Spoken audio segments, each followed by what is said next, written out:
Welcome for joining us for Group 9, Session Group 36. 9, still going. Motley Crue? No, not Motley Crue. I don't know. No. Okay. No. I don't know if it's sticking. It's a no. It's not sticking. I heard a no. Damn. I thought we were close. I thought we had one. Apparently we It was close. I thought about it. It was close. Yeah, you did. You did think about it. And you failed. I mean, it wasn't my name idea, so I didn't fail. True. So last session, recap, session 35. Shit went down. That is all I have to say. Shit went down. No, we had some downtime. We waited, got some reagents. Then we ended up splitting the fucking soul of Dodland, which ended up almost having a cataclysmic event in the world. Spires of light shot into the air. This blue cylindrical light as it kind of shot up into the sky. There was quaking of the world potentially here. People were just freaking out. And in the grand scheme of things, I mean, there is literally a war of thousands in the south of this land. Dragons, gargantuan, plus in terms of size. So having the ground quake, you could imagine, would instill quite a bit of fear into the people, thinking that there might be a giant dragon on them. Or maybe the world is ending because the war was lost. And now this powerful mage known as Damodar, who commands the dragons, is going to unleash their wrath on the world. So you could imagine, which was what was happening in the streets of this small, humble town. But alas, Sylvana has figured out a bit of information. Maybe not a bit, but enough, I would say, to suffice the efforts that were intended. Coming to you that this is the power of gods. It's like your soul is bound to whatever this well of power is that is within you. A vessel that contains it, and there's soul tied to it. And somehow it is tied to these beams of light and to the world itself. You are very much interconnected in this. Now, we talked about memories, we talked about soul, we talked about body, right? We had like a loss of memories, but then all of a sudden those memories came back because the memories in this fictional universe is tied to that of the soul, right? So it's blended together. And so when you go off to the afterlife, you still remember what your previous life was, right?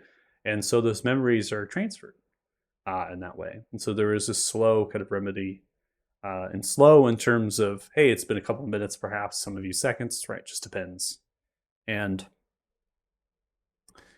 we finished with the house in destruction, but Sylvana didn't mind.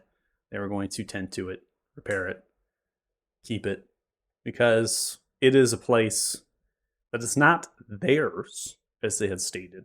It is Paxina's. And just seeing it in any realm of tarnished destruction, damage, was enough to kind of make them sad. Upset. They didn't go into any more details about Paxina, but we have some inferences that we can make. They did go into some stuff more about the marshes of Unveiling, the Wood of Red, more stuff that we have also kind of talked about previously with them, but just more insight into perhaps what lies in the heart of that place. We've now been called to arms. You all wanted this. You all said, we're going to wait around till the undead attack us. So you all waited around for the undead to attack you. When came to the arms, you saw the soldiers moving towards this wall, again about 12 feet. The ladders reaching up to the brick wall, the slight small cranial, similar to that of like a half wall. The cranials come bounded up and stuff. And they're all grouped together with their banners. They're held. They're painted on with their squad names, right? So the designation of these groups of soldiers as they're holding them to. They have heavy crossbows, bolts, and cases. They have resupplies behind them. The braziers are lit, these metal poles as they stand tall. They have large, massive mangonels, these catapults back there with soldiers ready to load rock and stone into those bowls and to unleash them. And you also have dwarvish soldiers in tents, clan Gilgal deserters that are in those tents as they cling to them, and they're kind of ready, right? Their armaments ready to go. They got their armor on, their weapons, ready to run, they're ready to rock. And they're really just waiting for their horn, the specific call to be blown, and then they'll come to the aid. They're reinforcements. Not just reinforcements, but they're those who would push over the wall and then to push the undead back so they do not like pile upon themselves and create a ledge for other undead eventually to attack the archers. In front of the wall, you have spiked fortifications. You have different spikes. You have long palisade like spikes. You have a trench that's dug deep. We can't really see that at the present moment because the fog, as it's pulled through at the dead of night, they do have other braziers though lit. These metallic baskets of iron that are out there that they have pre-lit by most likely horse riders on torches as they ran through. You've came to this battle with your beautiful wolves. You've pride and joy. The work that has been done to get these wolves, and this is probably one of the first times that we've got to use them in battle. I think it is the first time that you get to use them in battle, and you've gotten to use them yet, except for Fluskier, Kanan. So how we're going to do this is relatively simple. We're going to get everyone rolled in, and when you roll in here, we are actually going to set you. You're going to go first, right? So we're going to roll you in. You're going to go first here. And as far as your wolves are concerned, you can choose to have them rolled and have them go at the end of your turn if you do want them on the order, but you shouldn't have to. It shouldn't impede you moving them if they're not in combat. So you shouldn't have any difficulty moving around even if they're not rolled into initiative. So everyone go ahead and roll your initiatives just to get you on the board so I can change them. And then you got to choose who's going first, going second, third, fourth, and fifth.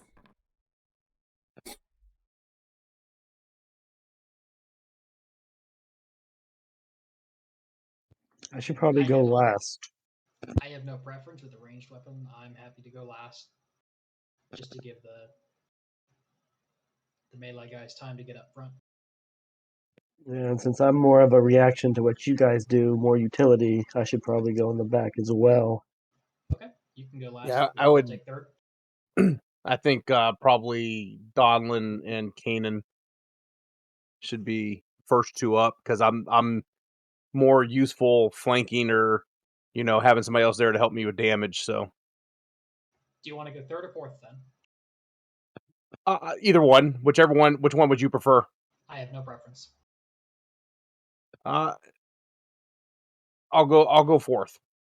It's Okay, fine. I'll take third. I'll go first so I can buff Donlin's weapon before he takes off running. Fair. I was Fair. thinking about that, but I would never just take off running. All right, so we got Kanan, Donlin, Lance, me, then Pip.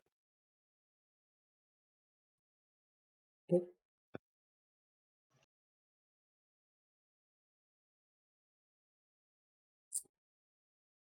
right. Now I'm going to get the Mangonels in order. Essentially, all of the allies are going to go first, and then the enemies are going to go.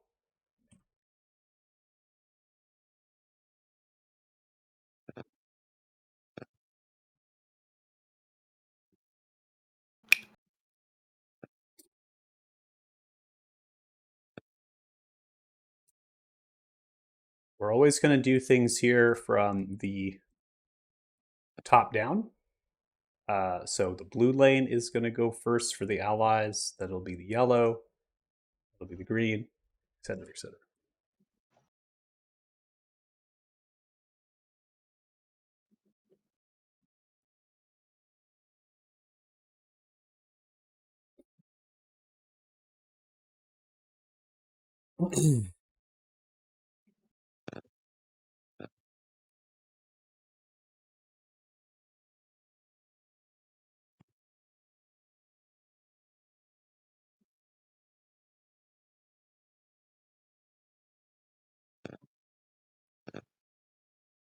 So should we all take a lane and then Pip, you float between lanes as needed for support?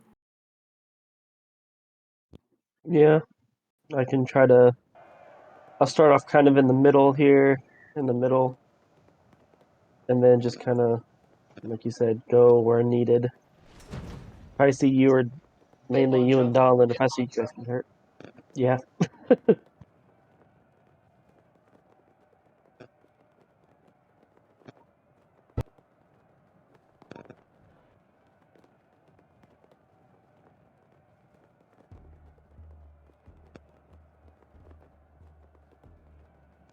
Most of my stuff, you need to be within 60 feet, so I'm just going to try to get to where I can get as close to that as possible.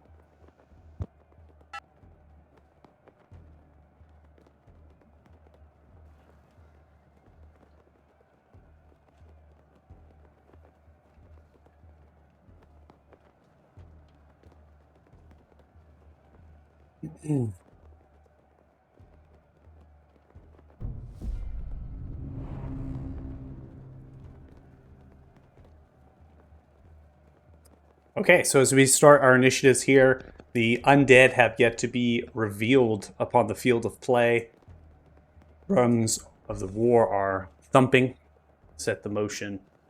A lot of these people on the wall are beginning to kind of prepare themselves in terms of commands and orders. It's a slight yelling.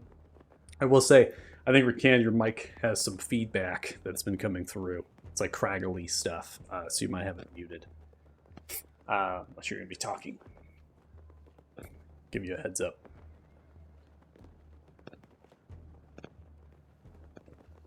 Okay. Oh, my thing is being weird again, so I'm trying to figure out why it's being laggy again. Like, my lag just came out of nowhere again. Like, this Yeah. huge lag spike. Your mic is having some feedback too. So if you can mute that and then figure out what's going on with your stuff here, hopefully we'll get it figured out. But... Can you hear me? Oh, yeah, I can hear you. I'm just Okay. deleting things, so. Okay. So as the drums are coming down, thumping around and moving, the sounds of orders and directions are as well having that cascade-like effect.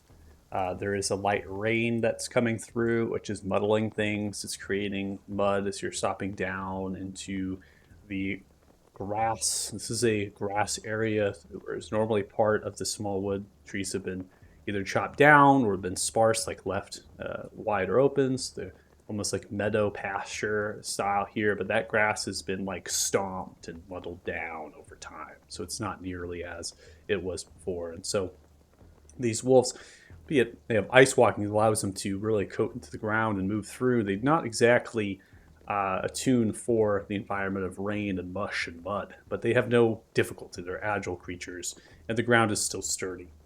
It's not a problem. Commander Remar Luna is on top of the wall, who's currently has a set of horns they can play for kind of almost like commands they can give at distance. They have themselves a shield and a battle axe, wearing nice plate armor. But they are a commander of war. They're not an adventurer. They don't have a slew of magical items or enchanted things. They just have the symbol of the Talthars, which is reminiscent of that of the Palor sun symbol, and then a marking for the first commander on the pauldron, as well as the commander's cape that adorns them now with the iron grasp that comes over. They also have this clasp of the cloak of that cape, which is their house, Aluna, which is coming through. It's a particular symbol of like grapevine and things. So the commander is not necessarily a noble by birth, but they might still have their symbol of their house that they kind of pledge themselves to in battle. As they're motioning, they're moving around. Hold! Keep your eyes alert now. We're going to wait for them press. You're ready to line it up. You see they begin to hold up multiple of the soldiers, pressing bolts, turning them into fire, beginning to put them back, max range of these crossbows. As I had stated, they'll be at disadvantage upon firing onto those nearby the trench. But the trench is particularly there for the mangonels, not for them, right?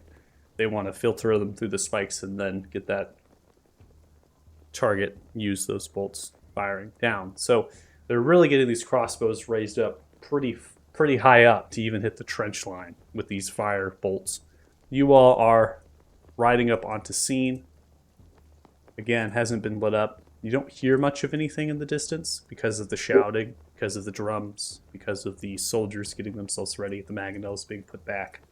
And you have a moment, perhaps you can move and engage however you wish to do, or this goes down. Aiden, you're up. Alright. He is going to reach over to whichever weapon Donlin has out or offers up, A and great axe. use the amplified chaos slice. I think I can actually target him.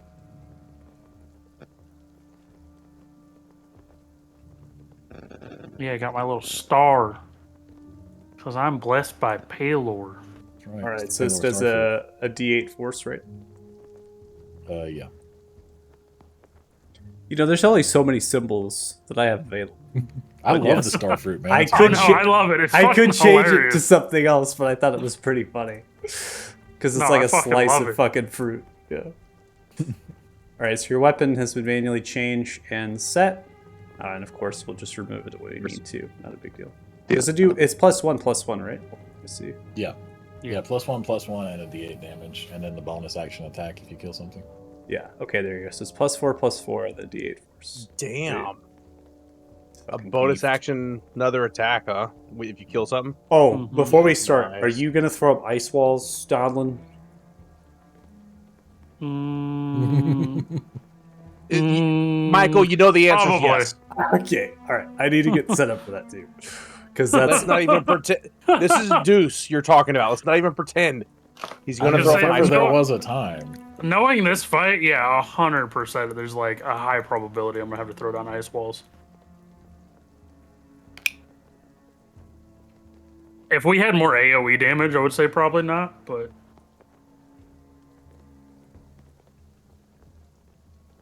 I mean, I got my ice storm. yeah, I said what I said. Got no faith in you. No, come back to me when you learn how to cast Fireball 12 times. Just for 5 that, he's feet going to put ice storm in long. front of you and make it difficult terrain. Uh-huh. But that's Damn fine right. because it's not difficult terrain for the wolves. That's true. Might actually help them. That's the plan. Slow up them down, not us. All right, let me try to find the book.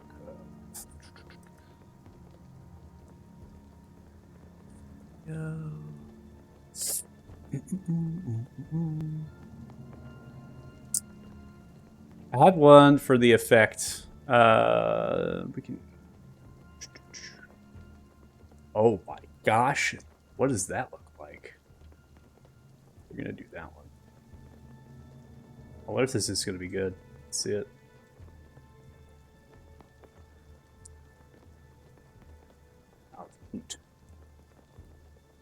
Damn, goddamn index.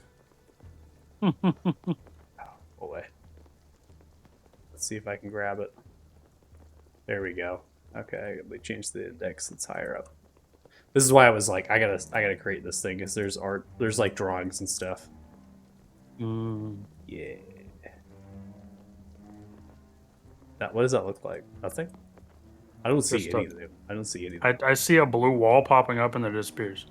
Yeah. Like a blue like line and then just gone. All right, that one doesn't work. It's invisible ice. Yeah. God, I wish. Actually, no, that'd be a bad thing for Donlin because he's kind See of how many dumb. He'd times you forget turn where around and walk into it. And Yeah, he'd put it down and forget it was there. Just be like, donk.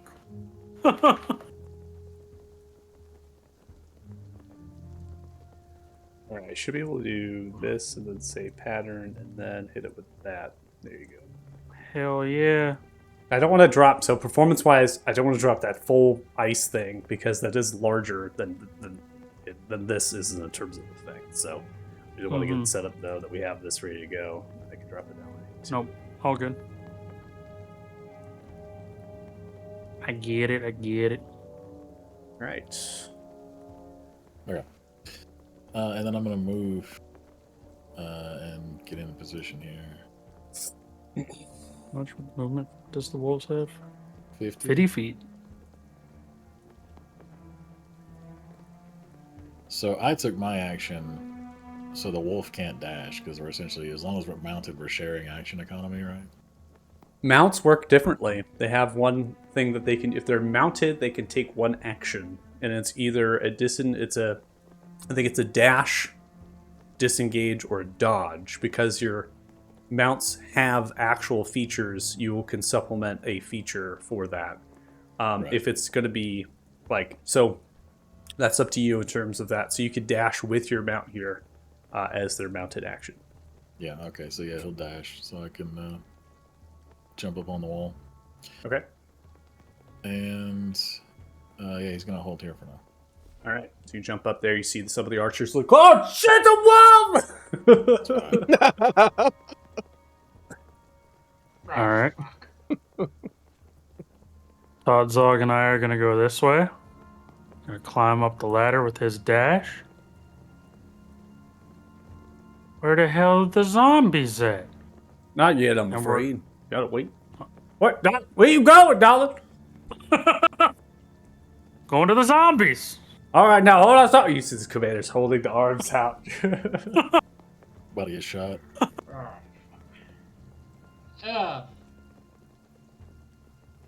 Yeah, he is going to, I suppose, have Brunda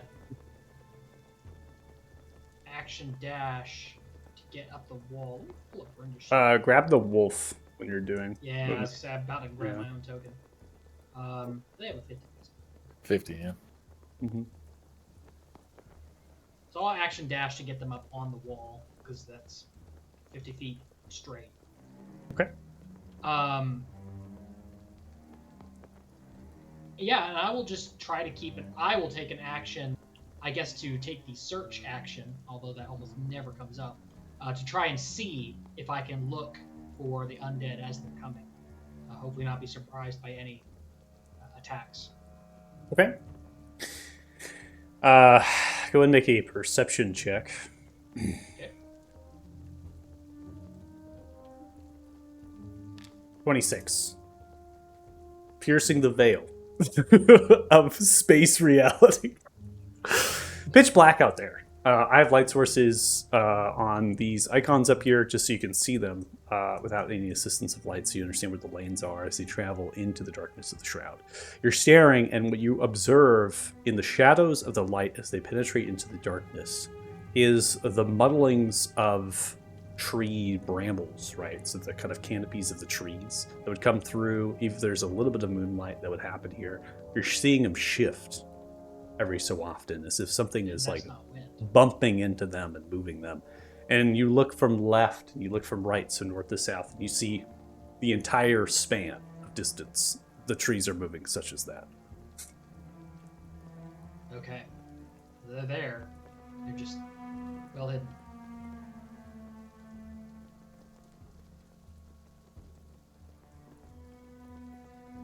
That's my turn. Okay. I forgot Yeah, to turn. tell you. Whatever you want. Yep. Jax?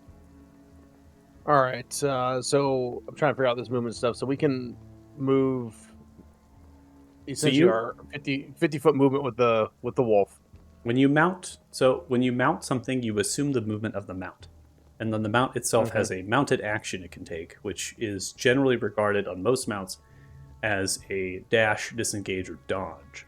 But Okay. your mount has actual attacks it can do. So you can use one Right. of its attacks as the mounted. But the mount does not get a bonus, right? Right. Okay. So, oops. I know spacebar works too. So I'm gonna use the action of the mount to move the 50 feet here. Then do I still get my movement with this? You only get the mount's movement, so you only get 50 feet. Only So it's Okay. 50 feet, and then if you dash with the mount, you can do 100 feet, basically. okay. Yeah. So then I'll dash. How high is the wall? 12 feet.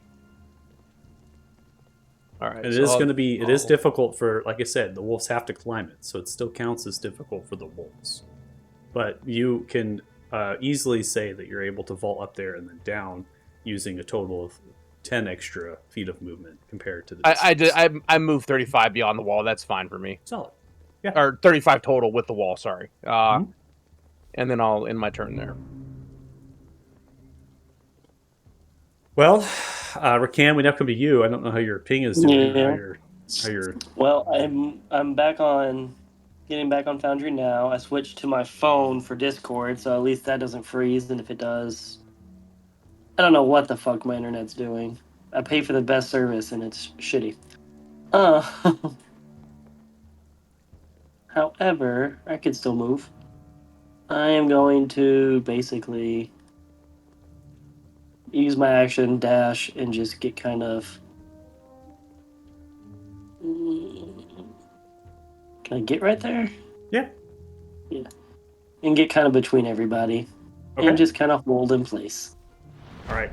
Do you see the first mangonel here on the south side has now been loaded? The next mangonel on the north side has been loaded.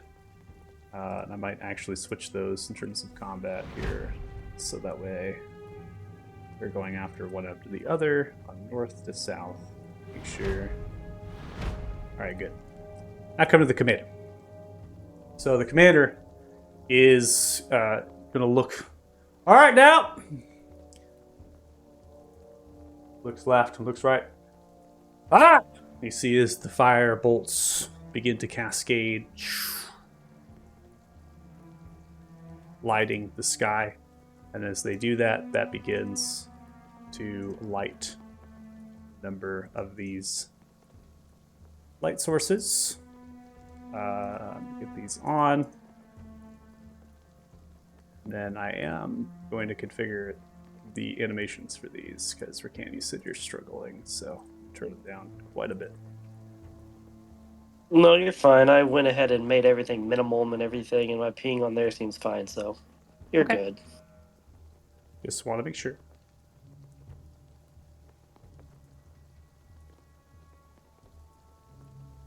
We are going to a light trench.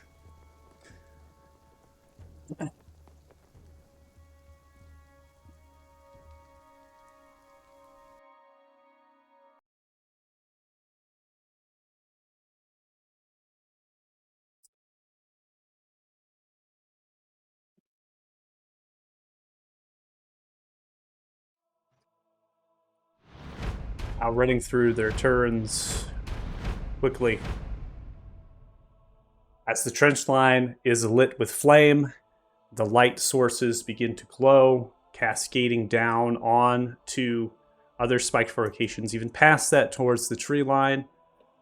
The undead begin to emerge. And as they begin to emerge, you begin to see them in the distance of the darkness through the fog, which is incredibly difficult to see.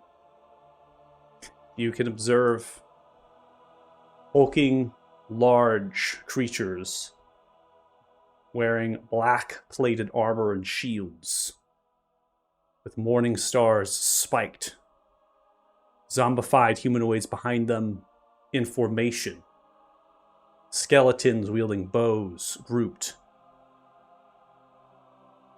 lizard folk, necrotic and acid biled with spears running on all fours with shadowy tendrils sprouting from their back. Hulking bull-like creatures large with great axes and metal-encrusted horns. Giant bats flying 90 feet in the air, cascading in flocks, which I don't think you can call it a flock.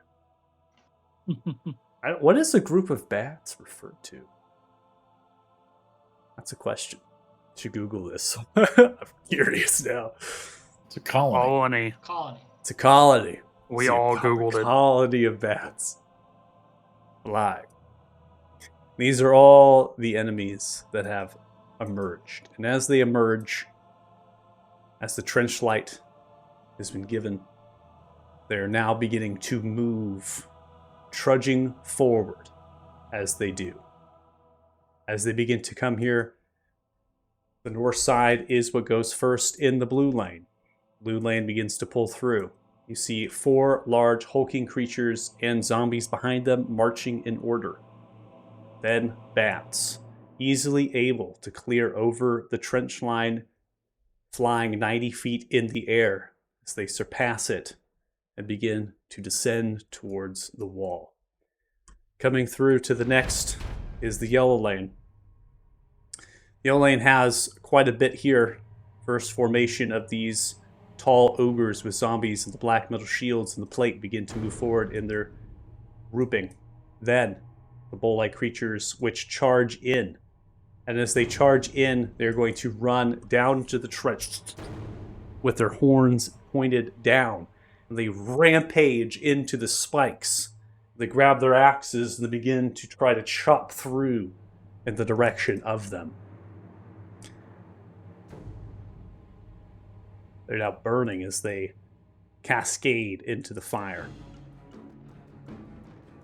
The lizard folk move 60 feet in their dash, and they begin to stare yonder in the direction of the fire and the flames. They group themselves together in the shroud of shadow. And the skeletons with their bows cackling as they move, the short bows stored to the side, the quiver of arrows begin to slowly pull forward. Next comes to the green lane. Bats begin to fly, the same formation, the colony as they form, flying 120 feet in their dash, 90 feet into the air. 2 bull-like creatures dashing into the trench line as they begin to strike at that spiked fortification, digging themselves in to rampage through with their axes on the next turn to break through. Shadowy lizard folk come moving forward, and so do the skeletons behind them. Next is the red lane, another hulking formation of towering black shields, these zombified ogres with zombies behind them, walking and moving. But they're not walking. You stare towards, for those who are next to Commander Remar Luna, staring at the horde as they begin to emerge. The striking fear of stress betrays them. They've never seen undead such as this. And the undead are not just walking, they're running as they move. As they're kind of grabbing their shields and trudging forward. Commander is not scared, but surprised.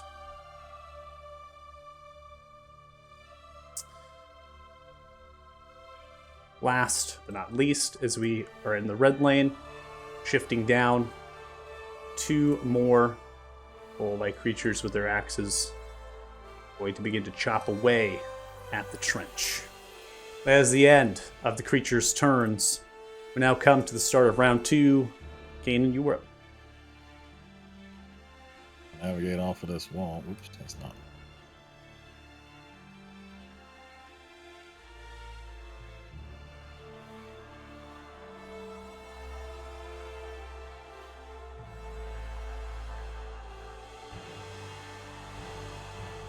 Oh wait, it's not counting distance. I thought it was counting as I went. Hold on. How far did I go? Okay. So I will move him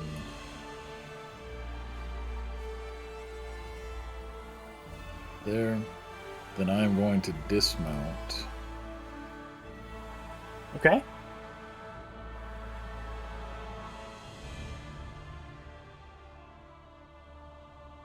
Have to target. It says you dismounted. You're not at 10 feet anymore. Unless you just changed your elevation. No. Okay. You should be free. As soon as you see your elevation change, it should unlock you for the mount, but I might have to help you. Oh, you got it. There we go. Good. Okay.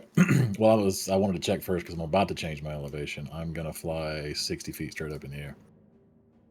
Okay. Free to Just change your have elevation. Blue scare, cover the ground. I'm gonna take to the air. You see your wolf snarl. So teeth lash, the eyes are blue. So just fly 60 feet up right there. And that's gonna end his turn. On you're next. All right. I'm gonna run forward with Todd Zog. About here. And I'm gonna kind of pull on his reins to get him to stop, and I'm actually going to dismount. What is it? It's M, right? Target M is mount, N is dismount. There's also the macro should be there in the Yeah, use HUD it as under well. utility. Oh, is there a utility. utility? Yeah, you do. I think M you do never need works for to. me for some reason. You need to select you and the other, and then you can hit the macro there from utility, or press N. If it doesn't work, I can do it. You did it. So I'm gonna dismount. Protect the wall. It's not your job to die in this fight, and I am going to use the last half of my movement to walk forward. Todd's And out with Todd's blue glowing eyes, stares at you. I've already died once. Yeah, this is your redemption. You're not dying here today. Don't argue with me. And I will bonus action. Where is this stupid ability at now? Giant's Might.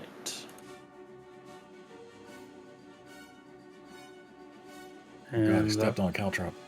yeah, I was gonna say I would definitely Spike. be more to the north of that. It's my ass! I grew it around! Donlin enlarges himself and takes a spike in the side. It's Yeah, I think I am going to have Brunda dodge, and I'm going to hold an action to shoot one of these bats as they come close. I think they're going to continue to dodge, or to continue to dash straight towards us, so I'm hopeful I'll have a shot on my next turn. okay, so you're gonna hold, see if they get in range. Okay. Yep. That's good. Next. All right, so question about mounts, and I think I have this right. They do not count as a friendly in combat for sneak attack advantage, right? No, they do. Oh, they still, do? They're still an allied creature as long as they're not as long as they're engaging. So if you're Right. they have to be actively next to them and attacking. So that's the only real way to narratively say it, which these wolves are capable of. But if it's like a horse is not really capable of like attacking except with its hoofs, and isn't usually traditionally like that. So usually we only see the difference if someone has like a war horse versus like a riding horse. Then I say the riding Okay. horse can't, right? Where the war horse could, because it's like trained to fight, right? So you Okay. can't sneak attack off of the wolf, is what you're wondering. Also, side note, the wolf gets advantage for you being near something because of back That's true. Yeah, so, that's a good point. Yeah, because I haven't used mine. Okay, so I do, this is better off than, okay. So, I will take my first action with the wolf to move around that.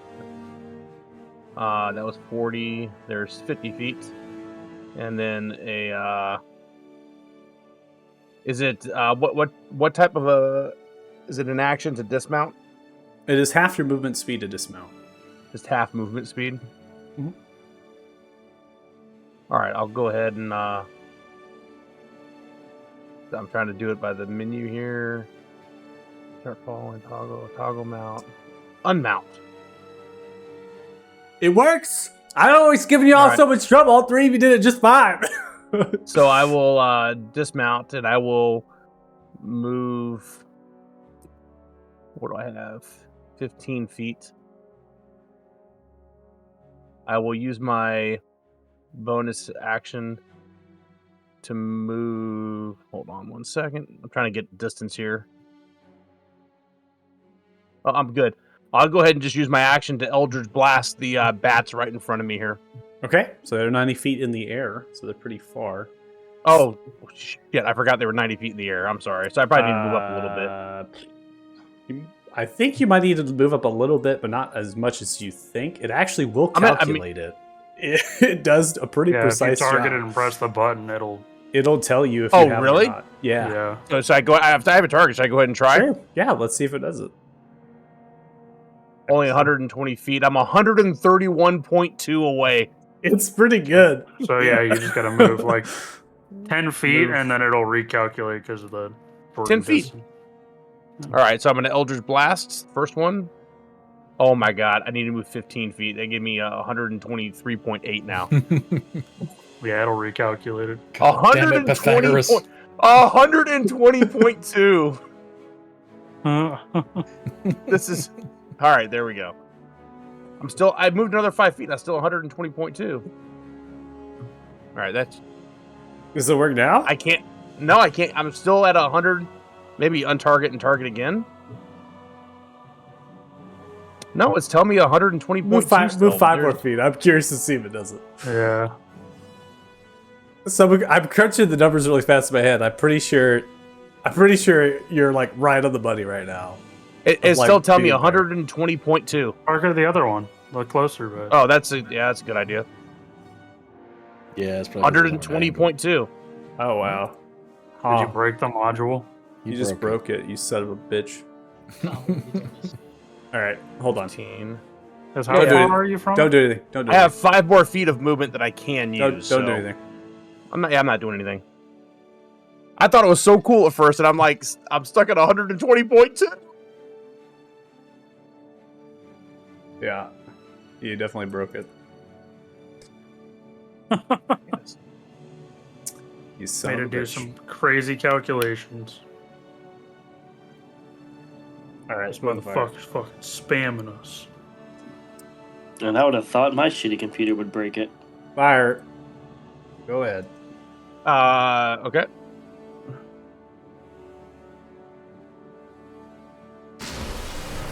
Nice.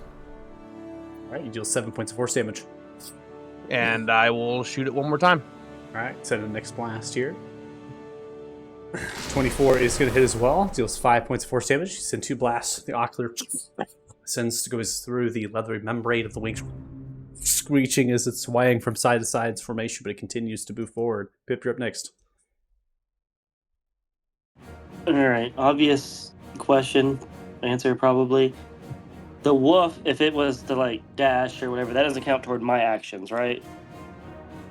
Like, As I had described prior to it, I don't know if you're lagging, the mount has a mounted action. So the mount can either dash, disengage, dodge, or take one of its combat actions. And that is something the mount does and not you. So that's a separate thing that it does. okay, so let's move. Spacebar.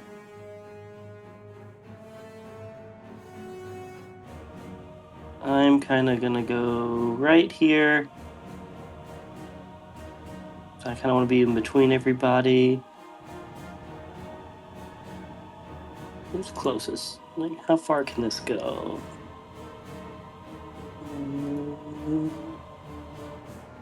Bardic Inspiration is up to 60 feet, which means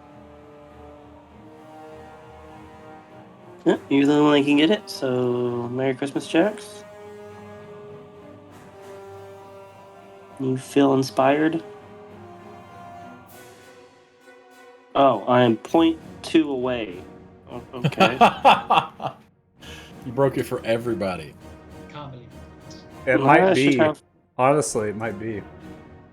Let me get back to this. Oh, you are too far. Hold on, you are too far because you're up on the mount. Oh, that's actually accurate. Try it again. Oh, now that I'm my last 5 feet. There we go. All right. Hey, it's not broken. Come on. All right, and then I'm just going to just kind of chill for a bit until people need me. Okay.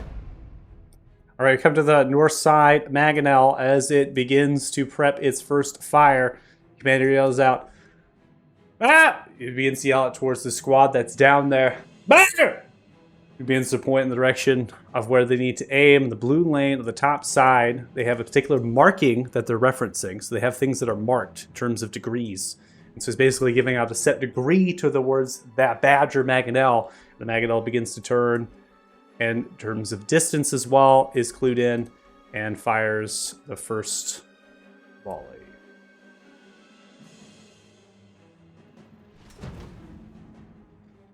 As it does, it begins to land and cascade down, crushing and destroying a number of undead as they're hit by the damage here.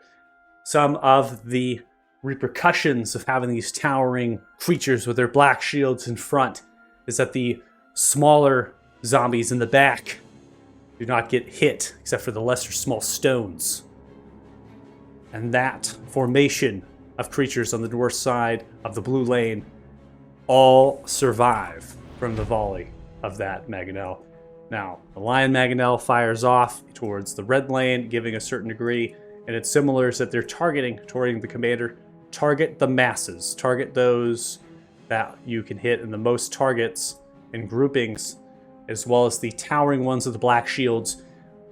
Get them down into the dirt. Slow them down. They're the most sturdy of the creatures on the battlefield. The volley sends 41 points of bludgeoning damage.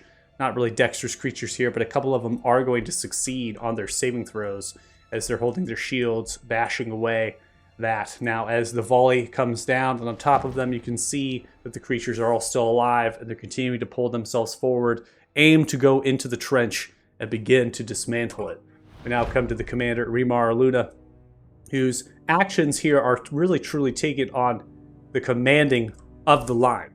So they don't have any sort of action economy beyond commanding, giving directions towards the Mangonels and spying them and beginning to give degrees, as well as pointing towards the squads of who they need to target on the line. Starting with, as we come to, is the blue lane. Blue lane getting pointed in the direction of the bats, and they are going to fire off their first volley at the bat formation here.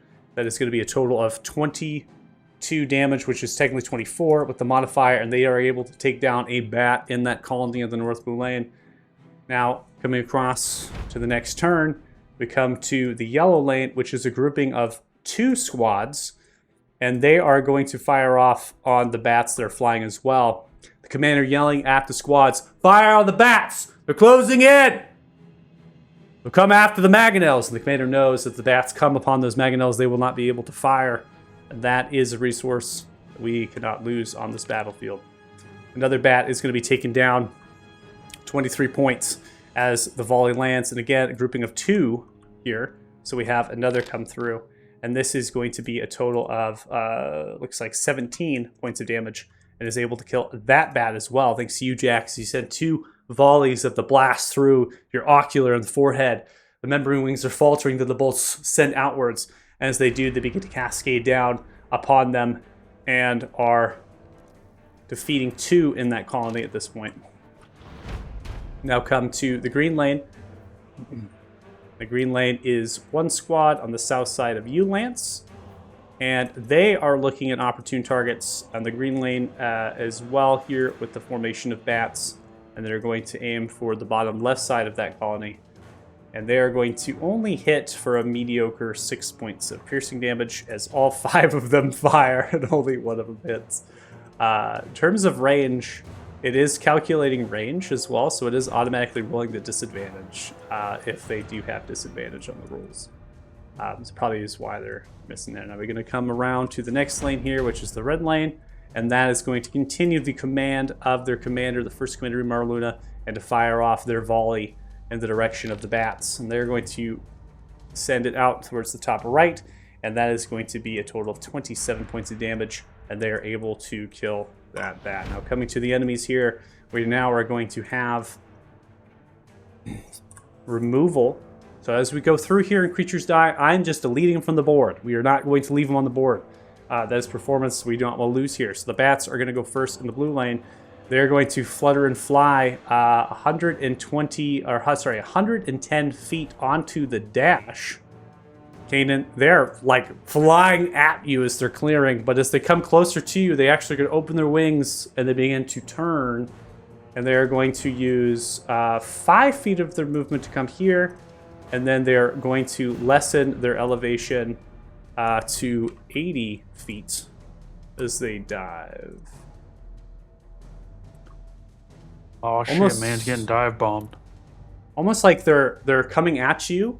They're beginning to turn their wings and dive at the same time towards that North Mangonel. So they're kind of coming by you and just completely ignoring you. You can hear the echolocation of the screeches and sounds of the creatures that they're almost like sensing through the fog and coming towards the sound of the cranking and the noise of the hefty Mangonel drawn to it as they're pulled there. We are now going to come to these creatures here.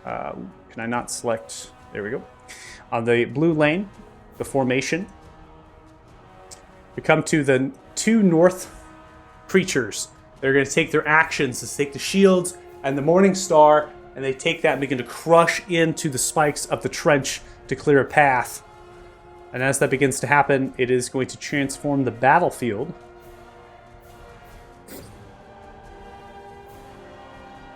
And I cannot see for the life of me some of these tiles in the background where I have them placed. Let me see, what does this look like? Oh, not that one. This one? Nope, not that one. This one! Haha!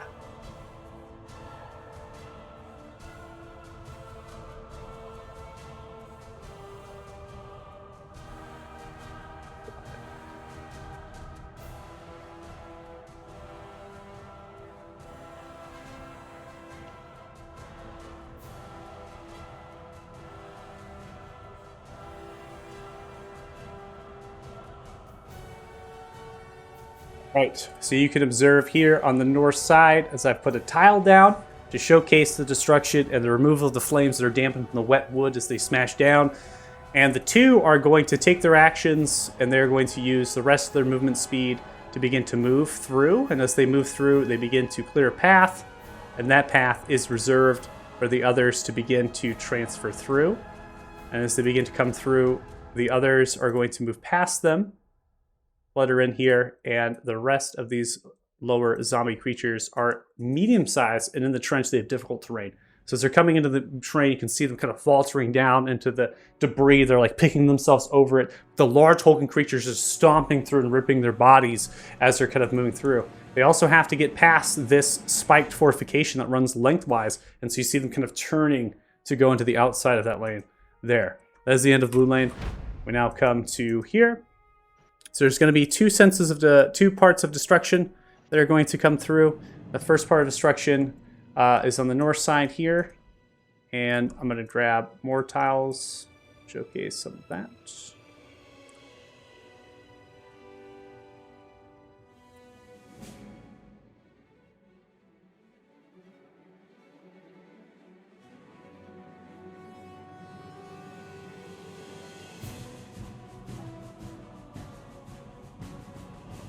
We also have fire damage. So, the bull-like skeletons are going to use their actions as they decimate a spot for them to freely transfer. They also take 7 points of fire damage, and then they are going to use their movement speed to begin to traverse around the spike fortification. They are not hindered by the trench being difficult terrain, and so they're freely able to get up. They're also very quick in terms of the creatures. On the south side of the yellow lane, same thing is going to happen just like on that north side from these zombie creatures as the coordination of them begins to be showcased and they begin to pull themselves through. Shadowy lizard folk are going to move into the trench line, and then they're going to use their dashes to begin to pull themselves out. And upon using their dashes, they are going to Misty Step as they step through the shadows, showcasing one animation for you, but not all of them. And they're going to group themselves again after the spike fortification, as you can see them step through the shadows of some of the dimness, and they pass through. Skeletons are going to move 30 feet.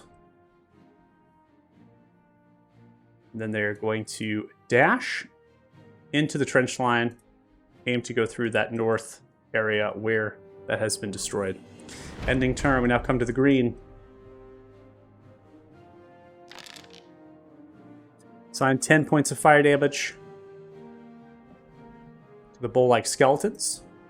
They then are going to use their action as they begin to thrash onto the trench.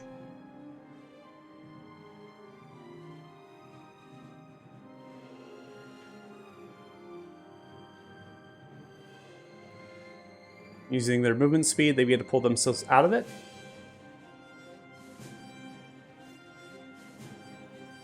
Stepwise formation to go around the fortification. No longer burning.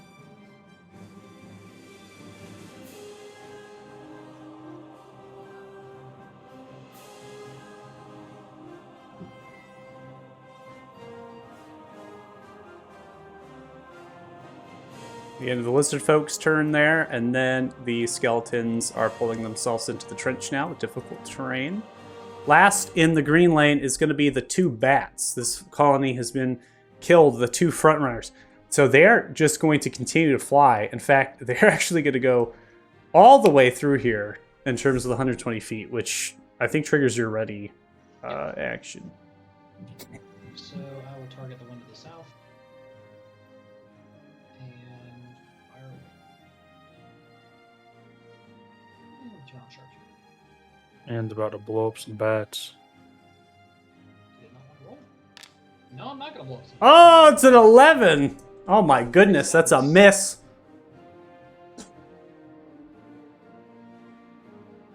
Oh well. The curse of sharpshooter. So that's going to use your reaction, and you're ready. You only have one of the attacks you can make. As you send it off, you're riding the wolf here, and your wolf is Brunda, trying to hold steady as you're mounted and firing off. You're not maybe used to be mounted and sending off the volley from your sling here.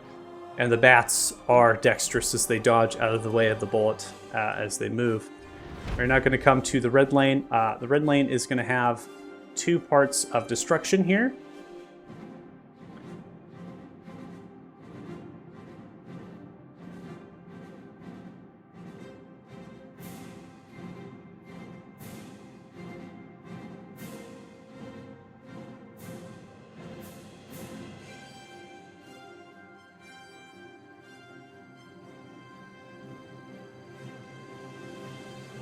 All right. Similar fashion, 2 hulking ogres are going to smash through. They begin to clear space. Then the zombies are going to begin to move through, and then the other hulks are going to begin to pull themselves forward. Now, they have a lot of spikes here as they try to get through. So what ends up happening is they're going to get caught up in that pretty heavily before it's going to stop them, kind of group them together even further. They also have succumbed to damage from the Mangonel, and you can hear the commander Rimar Luna is designating orders that they're kind of getting stuck as they're moving through. Continue to fire upon them. More fire damage dealt to some of these bull-like skeletons. They use their actions as well to begin to clear out, releasing one of the bats from the colony here, and they are going to begin to fly, and now moving 120 feet, but also slightly to the side of their 120 feet as they're beginning to pull, but not necessarily going down in elevation, just turning of the wings and beginning to suggest that they're going to be going down in elevation. We are now in round 3. A lot of things have happened in a very short amount of time. These creatures are moving quite quickly, and they are onslaught. As soon as they emerge from the fog, as soon as the trench was lit, they are moving. At the start of round 3, you can also hear the sounds in the distance of trees that are crashing, as if there is something gargantuan in the small wood. Well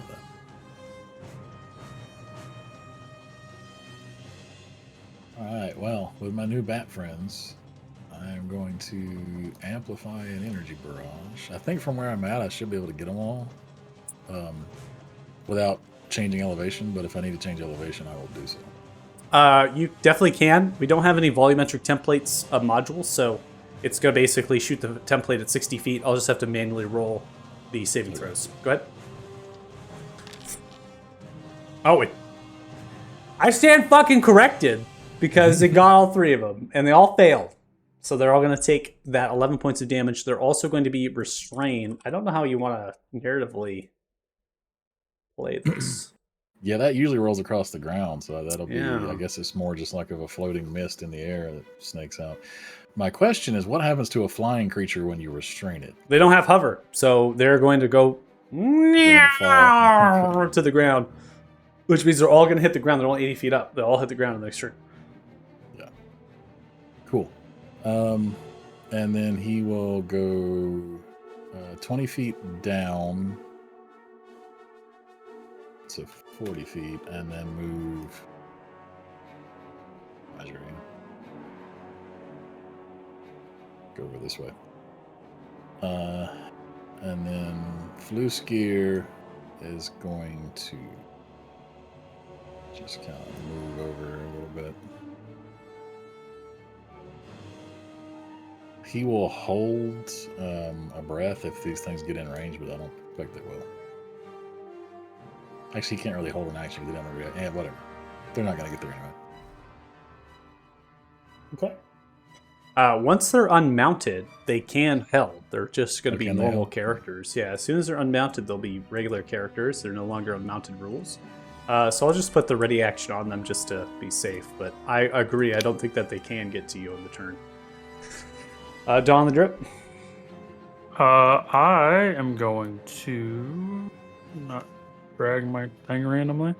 I am going to move 30 feet. Damn it. If I go south, they're all just going to go through this shit.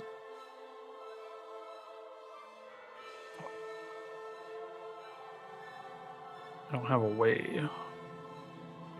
I will bonus action Hill Rune,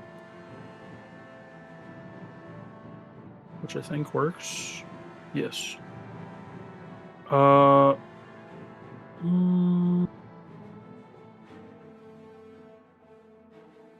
then I'm just gonna yell. Nope, that's a bonus action too. God damn it. Why is all my shit bonus action? Because you're Fuck. broken, bro. You're broken. I am going to action dash. Sounds very committed to that. Yeah, he's, I'm gonna you're dash very not committed right this now. What are you way. doing? Oh, okay. Interesting choice. And Todd Zog is going to begrudgingly listen, and he's going to take half of his movement, and then just take the dodge action because he's just kind of like stalking on the ground, very upset that I told him to go watch the wall. And that will be the end of my turn. You know what this really is? This is Deuce saves his pet from Michael for the first time. Yeah, 100%. Yeah. Yeah. You're literally like, you're going to fucking kill him. You're going to kill him. Run for the wall. Sending him home. Yeah. Send him home. I'm God. All right, Lance, you're up. You try setting off a bullet with your sling at these bats. They are difficult to hit, it seems, at least Yep. now with the mount. But Brunda has steadied themselves, planted them into the wall. Go again. Yeah. I'll try. See if the dice agree. 18 is going to hit. You do 20 points of bludgeoning and thunder damage as it cracks with the bullet, sling shrapnel through the membrane ring, wraps around itself as it torpedoes down into the ground. Okay, and it ricochets north. Ricochets north. That is a 9. That'll be a miss. Okay. Oof. I'll use my Horde Breaker attack on that one since I can still get that. Okay. 18 is going to hit. You do 22, and that will kill it as you send through the shrapnel from the Horde Breaker, taking the opportunity to send another attack out before your secondary attack, and then it's going to come through and rip through the center point of the membrane of the creature and send 2 parts of them falling down onto the spikes below them. Okay, and yep, I have enough range. Sharpshooter gives me the full 120 feet, so I'm going to target the group down in the red lane, the southeast room. Okay.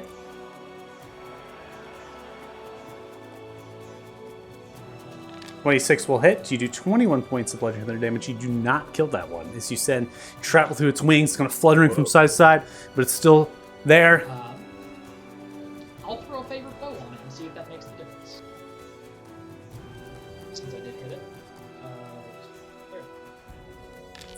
damage? That will do 4 damage, and that's going to take it out. You see it kind of Huzzah. faltering, swaying from side to side. It's not looking good, and then it continues to now falter to the ground very slowly, and then sends itself into the ground. Okay, and the ricochet goes west, so 22 hits. That one dies as well. excellent. That's my turn.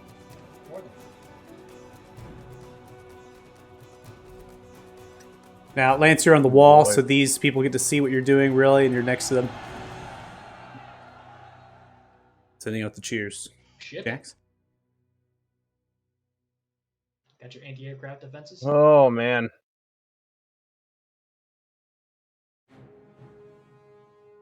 All right, I'm going to it's not going to do much to these guys, but I'm going to Eldritch Blast that old boy right there.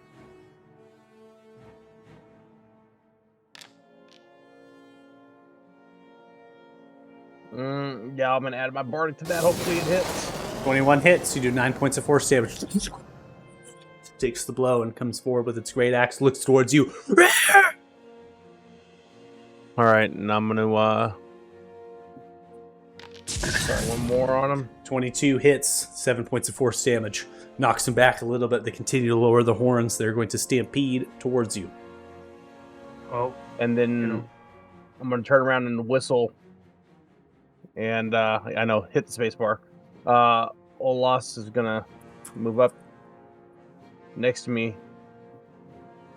Now is the time where we get rid of the cowering and we fight.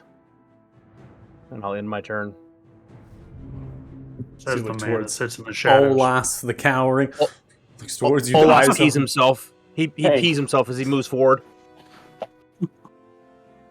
Don't hate on cowardice. That's what I'm doing. I'm just sitting in the back chilling. That's your job. What's more of a threat, you think? The big giants or the little guys? What should I focus on? You guys, Whatever you want. fair enough. I'm going to go where I can hit the most people, so I'm going to go.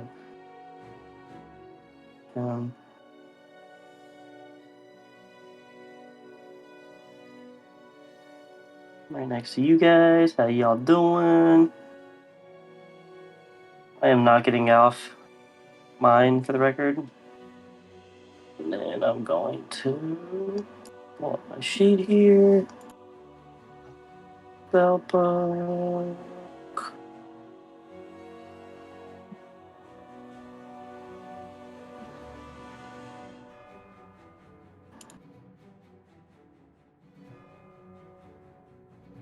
Boom. If I hit apply effects, no, okay. Oh, actually does it. And they all go kind of safely. They all fail. They are hypnotic pattern. I'm just going to quickly shout, don't touch those guys yet, and that's my turn. And in turn, we come to the North Maginal. The North Maginal is looking at opportune targets for itself. The same grouping is what it's going to be aimed for. This time, it is going to aim towards the back end for the lesser, smaller zombies, as well as the 2 front runners in the midsection. That volley is beginning to send outwards, and as that begins to send out, rushes down into all of those undead in the trench.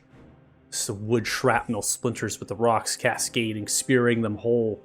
The 2 hulking ones look worse for wear. They're still alive as they continue to march forward.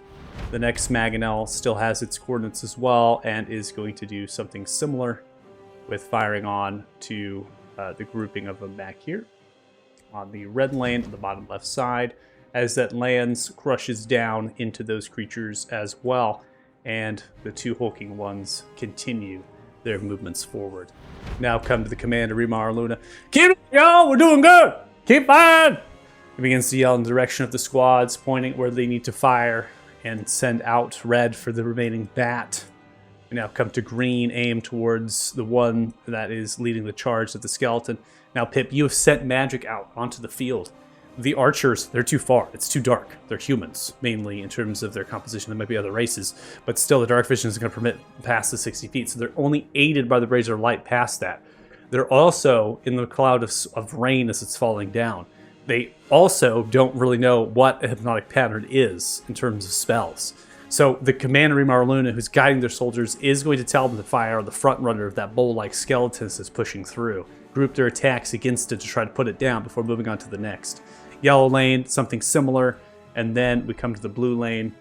We have something similar to that of the bats, right? So the blue lane is the bats as well. So splitting that task with the yellow, and the commander's just continuing. And like I said, the order's given. Commander as well is reaching for the horns at the ready to see if they need to blow them to call for reinforcements through the wall, as well as potentially hearing for the other horns of the second and third commander who form themselves on the north and south field. If there is something similar happening to them, they are not aided by you as adventurers, and that could be difficult here. Now, the soldiers are looking into the shadows for the targets here. They're going to fire off in the direction of one of those bats. On the front side as it leads the charge, that is going to be a total of only 8 points of damage on the volley of the blue as it fires. And that is not going to be able to take that bat down. But rest assured here, Caden, you know the cloak of that shadow of the light as it penetrates. Those are restrained, and they will topple down to their death upon the start of their turn. We now come to yellow. The yellow lane is going to split. The north side is going to fire down upon the bat, 2 of which will hit on the north there, dealing a total of 18 points of damage as they send out the volley on the north side. And then coordinating the efforts here, the yellow lane is going to fire off with the green lane on the hypnotic pattern Minotaur skeleton that is pushing itself through. First, let's grab all of these here.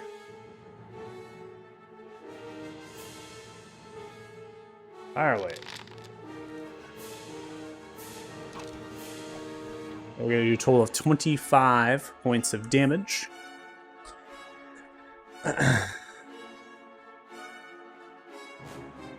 To the creature that's in the charge, and that is damage that's been assigned, ending the hypnotic pattern on that creature.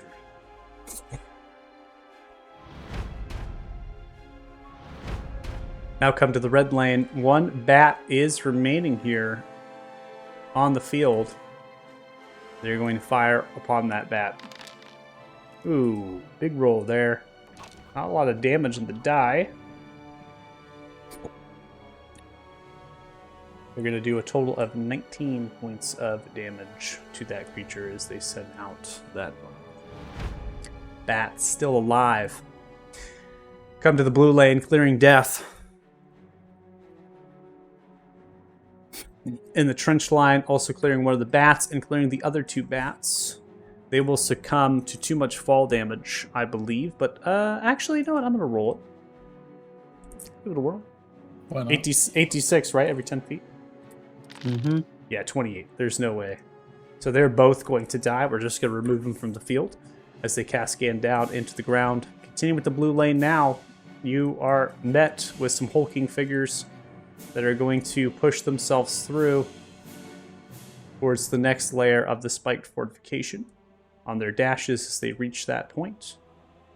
The others are going to group themselves and separate away from the potential of Mangonel fire as they wrap themselves around. The 2 lesser little zombies are only going to get to here on a dash. They are the remnants of their former little regiment there as they pull themselves out, the 2 remaining survivors. Oh, I was gonna make a joke, but nobody else would know. You know, So unfortunate. sad. The L lane here is pretty stacked. They've yet to be hit by a Mangonel fire. There's a lot of focus in here. There's also no friends in this lane at all. None of you, as far as a party, are here. Shadowy Lizard folks are going to move on dashes 60 feet. They then are going to use their steps and move additional feet, getting closer and closer to the wall. 2 hulking Minotaur figures are going to move on dashes as they follow behind them.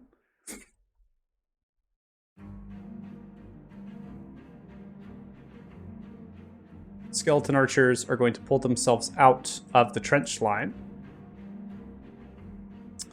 Then they're going to dash. Now we come to the regiment, which is going to break off of these hulking figures with the Black Tower shields, these ogre zombies. They are going to begin to group themselves back together slightly, but others are going to go in opposite directions as they charge forward.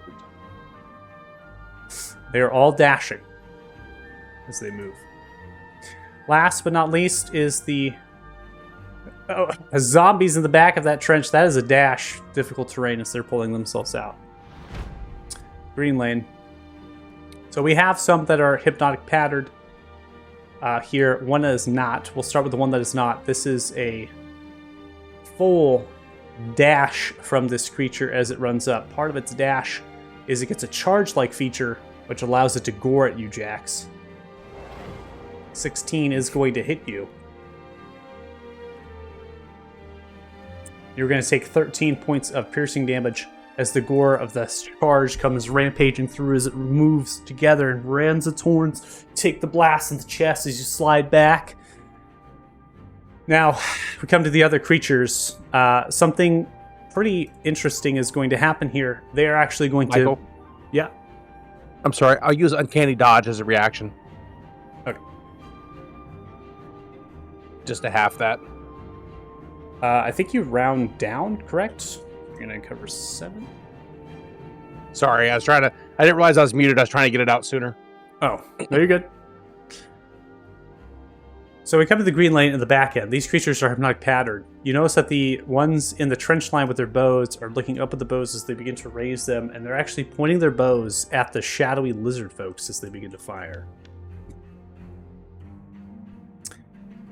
Yes, they are doing damage to their friends. That one doesn't hit. That one hits. Yeah, it's still worth. Oh, 100% worth. And that one hits. Okay.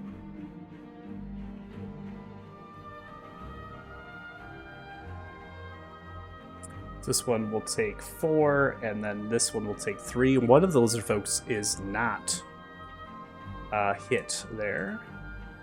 And then they're going to use some of their movement as they dig into the trench and push forward.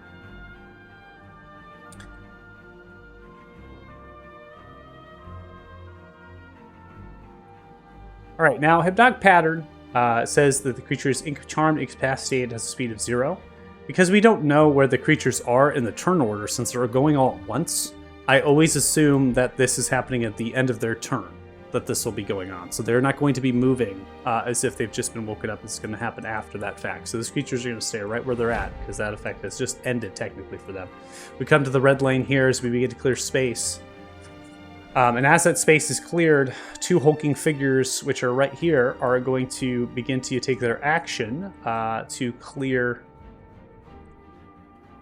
some of these spiked fortifications, as a lot of it is thick. I'm going to drop down some artwork here just to represent some slight destruction of the space. The other 2 are going to push themselves up, funneling behind themselves a little bit here. So this one's going to come here in a dash, and the next one's going to come here.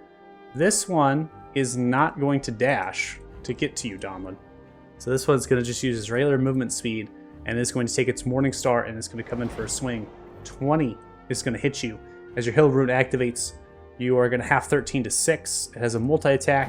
Second swing is a 19. That will also hit, halving 10 to 5. As the 2 wallops come through, as it comes swinging its Morning Star once and twice, bashing at you with the large Black Tower shield in front of it. You begin to kind of form a line here where the other creatures can't exactly push through. Zombies are going to move.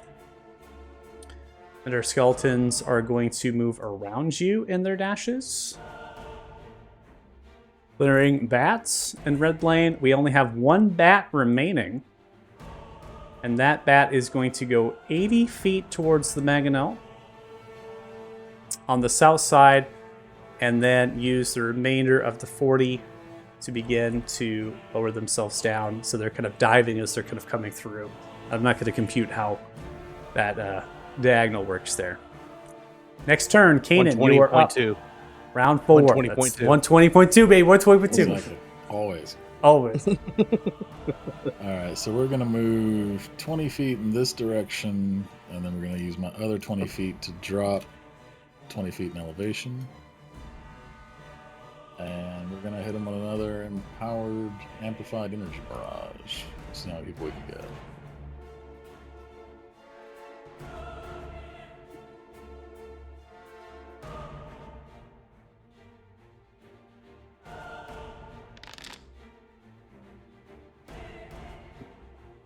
All right, looks like they're all going to fail on their saving throw. As you send out another amplified energy barrage, this is going to restrain them onto the ground, which is going to slow them down quite a bit. And then Blue Skier will move up to the barricade. I think that's close enough. I might have to get closer. I think you need to be a little bit closer. Yeah, you can get within 5 more feet of that spike trench, but you can't be anything further than that. Yeah, I was trying to make sure he didn't run into it.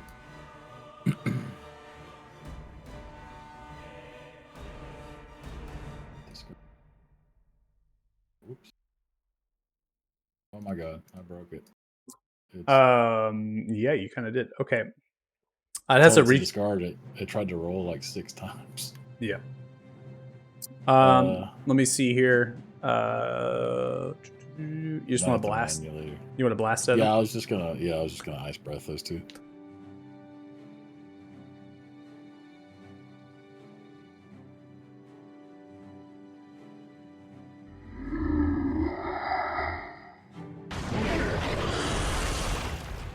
It's actually a pretty good roll. 24 Nice. points of damage with the breath. Let me see here.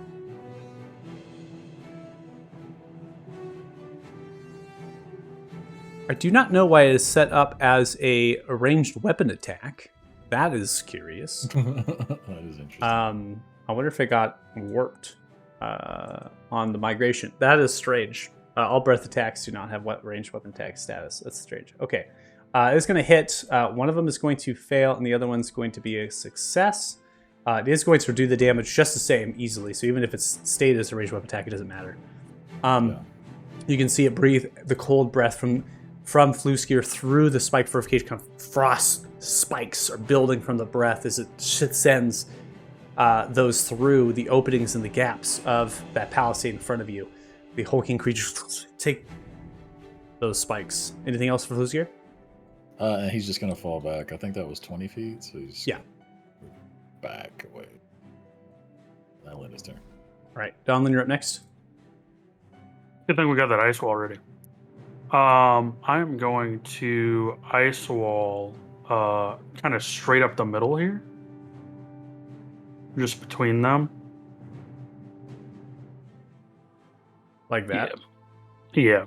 Essentially just trying to knock both of them prone. Okay. I think it's a DC 19 strength check. Yeah, strength saving throw. Both of them are going to fail. They're prone. Okay. Oh, shit. I hit the hand button. Oops. I hit the fucking raise hand button. I got a giant hand in my chat, guys. Hell yeah. Fucking A.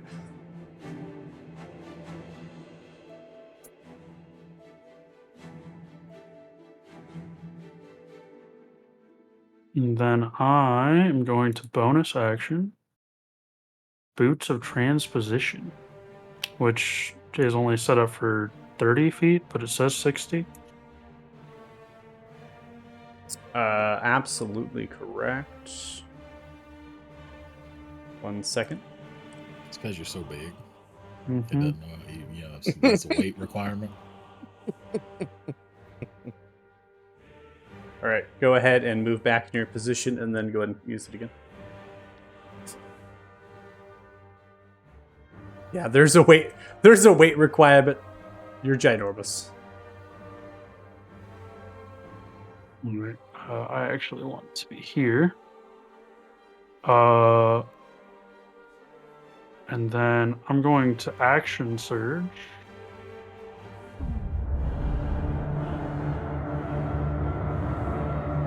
I'm going to swing. 26 hits. You do 34 points of slashing and force damage to the creature as you send shrapnel through its bones, quaking as the frost begins to billow through. And a second attack. Next attack is going to kill the creature, and you smash, splintering it into a pile of bones. So question for you, how tall are these spikes? Like, could Todzog jump the spikes? The spikes range from roughly 8 to 10 feet. Depending on their strength score, which is an 18, they should be able to do it. Okay. So then he's just going to running jump, seeing as how I'm now close enough for him to actually fight with. He's going to run up here. You've acted my trap card. Yeah, I brought him into the fight. And he is going to fucking fail. No, They have no. they have pack tactics, so you have advantage with the He has Oh. advantage. fight. Yeah. Oh. He is 16 still going to fail. hits. They're going to take 13 points piercing damage, and they succeed on the strength save, so they're not knocked prone. And that will be the end of his turn as he just kind of looks at me for approval. Right, Lance, you are... Salutes you because he knows he's about to die. Mm-hmm. Every single pet that Deuce has ever had. Let's see. I think I like my odds going for the big guys over here. Question is, do I have a range? Almost. I will have Brunda jump down, take me to torch their feet, and then I will start shooting at these two big fellas. Start at the top and ricochet south. 19 is going to hit, deals 23. Most excellent. Ricochet south.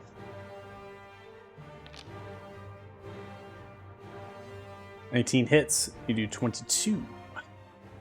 Horde breaker attack. Start with the south. 26 hits, you do 19 points of Ricochet's bludgeoning worth. and thunder damage. 13 is going to miss. Shame. All good. And then I think I'll continue with the south for my second attack. My Okay. attack action. There's going to be a 10, Still and that miss, will also sadly. miss. Oof. Man. A rolls for you, my good sir. These are more heavily armored than the bats. So you notice you're hitting into the black metal of the shields and the armaments. They have these plating over their body, similar to barding of like an animal.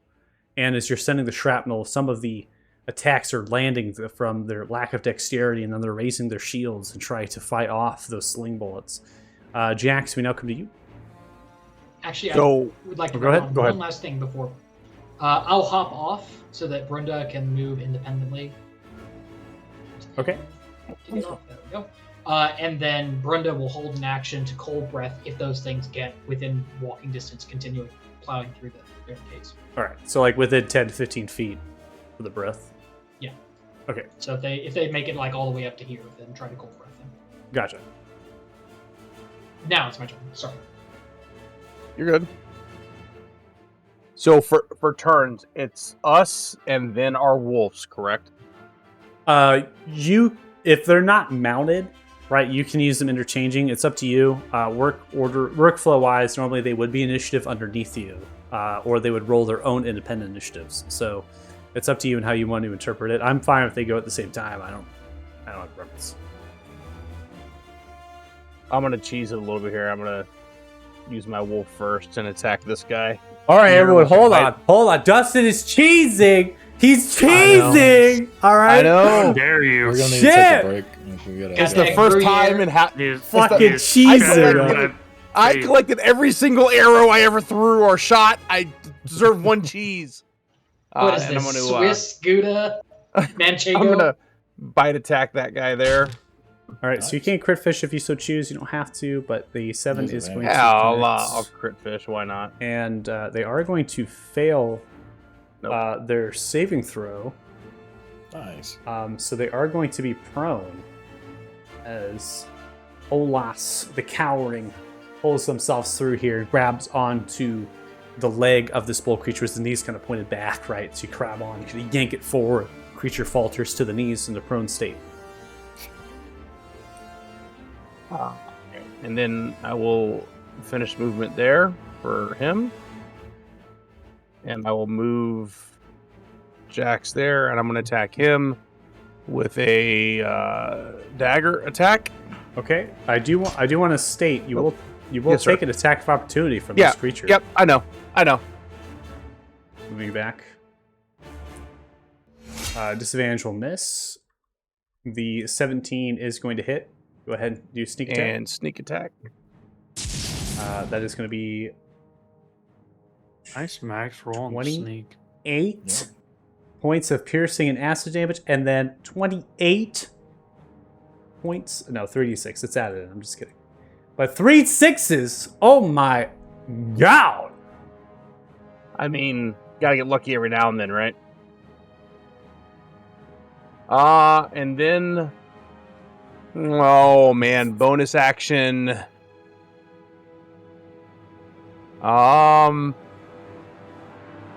Where are they?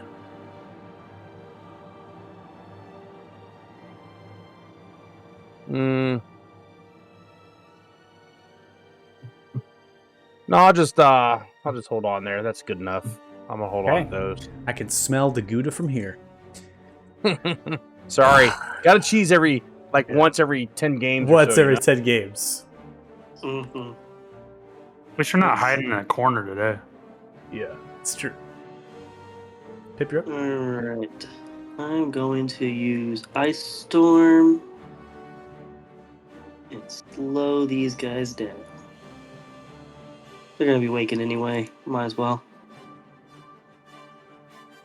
Ooh.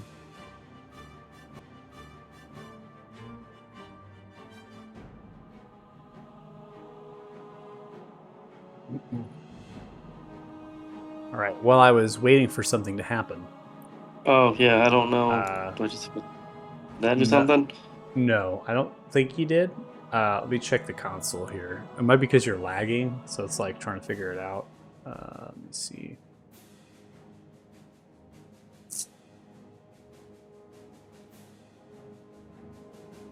All right, nope, it just lagged out. There. Are you doing it again? Hold on. What's going on? Ah! I don't know what's happening. I'm just causing mayhem, apparently. Alright. Don't click anything now. Okay. I got you, boy.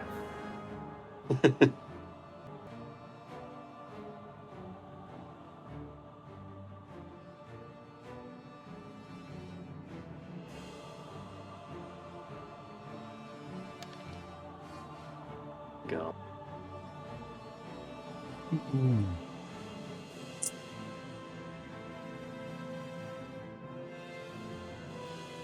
All right. Let's see. I gotta go through your staff here. Your chart.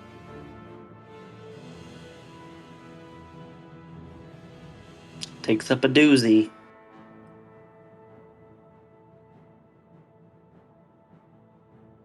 How many charges does it have right now? Let's see. Should have 7. Well, you've I was used gonna it. say, we haven't had combat in a while. You've Oh, no, I used guess it it was yesterday. once, so it takes 3 for Ice Storm. Takes 4 for Ice Storm. 4. Yeah, it So you takes should a have, you doozy. should have 3 left. Mm-hmm. Okay. Which I'm probably not gonna use. Yeah. It seems like this module, Magic Item, is like super outdated because like its charges are like not representing it at all. Like I don't see where it's showing charges at all. For really- where the charges are? Well, hasn't No, been no, no, updated. no. It's it's struggling. It's got a struggle bus going right now because it's trying to cast the ice storm from the wand, but the wand isn't showing any charges on it, so it's like freaking out. I think it's because I Um, accidentally casted it twice, and so it thinks Yeah. there's no more charges. Yeah. Oh, good. So I'm gonna do a manual casting here from your character sheet with the spell. there we go. That looks all fancy now.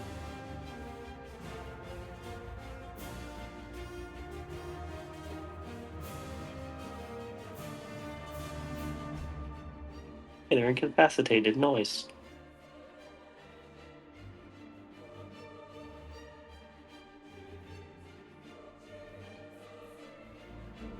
All right, so the ice storm is going to come down upon them. Just don't use the wand spells unless we'll have to manually probably do some of that stuff. I think for now I'll have to look at that. So, creature takes 2d8 bludgeoning damage and 46 cold damage on a failed save, or half as much on a successful one. And then the make difficult terrain around there. There's only a handful of creatures that are actually going to succeed from this, and the damage roll is pretty severe.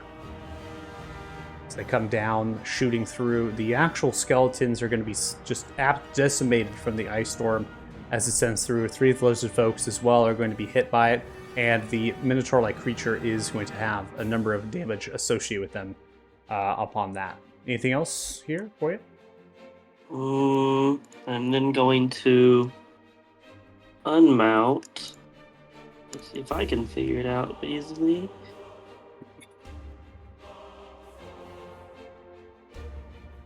Just so I can get him over here. There we go. And have him attack. Okay.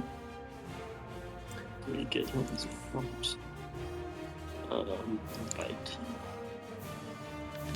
24 is going to hit. They're going to do 13 points of piercing damage to the creature, and they're going to kill that creature. Is Iska, you're Nice. got him. And it comes through, begins to rip apart, throw the throat, the head of the creature, cracking into bone and splintering. Nice. And now my last question is: can I remount with my other half of movement speed? No. You can attack from the mount can attack while you're mounted. Oh. Yeah. Well. You just not want to get off. Yeah, I didn't really want to get off. Yeah. Okay. Oh. Let me remount, or say it's kind of. Yeah. Let's Like see. I said, the mounted action can be a dash, disengage, or dodge, and can also be a combat action. One combat action that the creature can do. Oh, I'm mounted to the dead Mounted guy. the undead. Oh my God, Pip! What Man's are you like, doing? just died. Get Teabag. off of there! Get off of there! Man's I got him, teabagging the guys! I zombie. got him! Just like stabbing the zombie the thing in the The head. total Teabag. disrespect.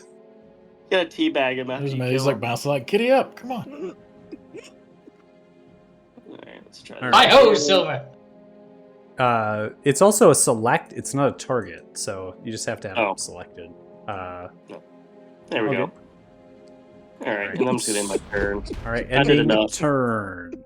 All right, so we Oh, that was great. fucking love it.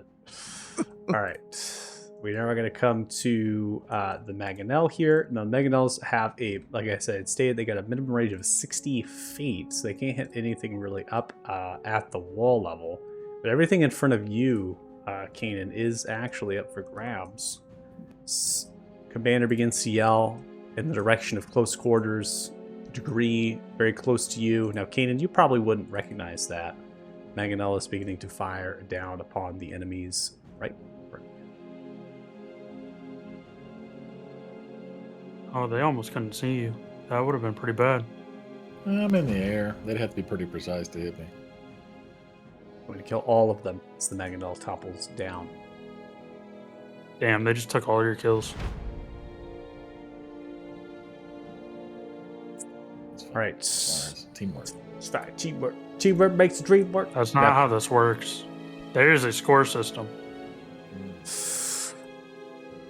You may South- not know the score system, but I know the score system. South Mangonel is God. beginning to fire in the direction of the red lane. Continues. plow through. Aims for the back end there. Damn, they're rolling pretty good. Mm-hmm. We got him now. Have no worries, we got him. Keep it up now. Got him, coach. Continues to yell and direct. Coming to the blue lane. They are going to hit here. I think 12 points of damage to one of the ogre creatures on the north side. Coming to the yellow lane, combined effort here. Seeing creatures pulling at you, Jax, they are going to all fire towards the north side of the ogre zombie there, 4 of which are going to hit. They'll do a total of 15 points of damage. Coming to the green lane, they're going to send outwards towards one of those that is prone. Now, that is going to have...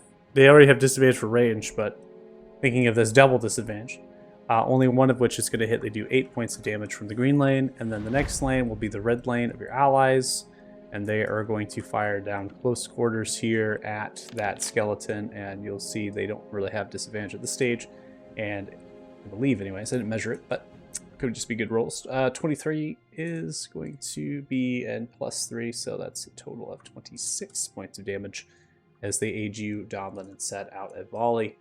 And as they do that, cheers begin to come through from the crowd. Coming to the blue lane, we have some destruction from some of the creatures on the north side of this blue lane, and they are going to begin to wallop. I'm going to lay down some shrapnel here as they're beginning to clear a path right here, which allows them to transfer through, and they're going to use the remainder of their movement, or sorry, their only amount of movement to move 30 feet through, using their actions to swing and destroy that.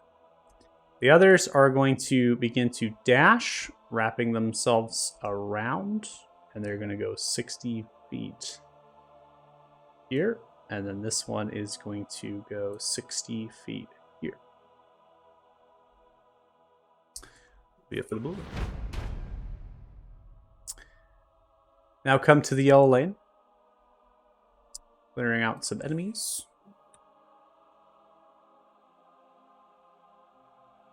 We have a division in the lane at the moment. There's creatures kind of overlapping and stepping on. So Kanan will start with some creatures that would be threatening to you. 60 feet here is a creature that begins to run just to the south end of you.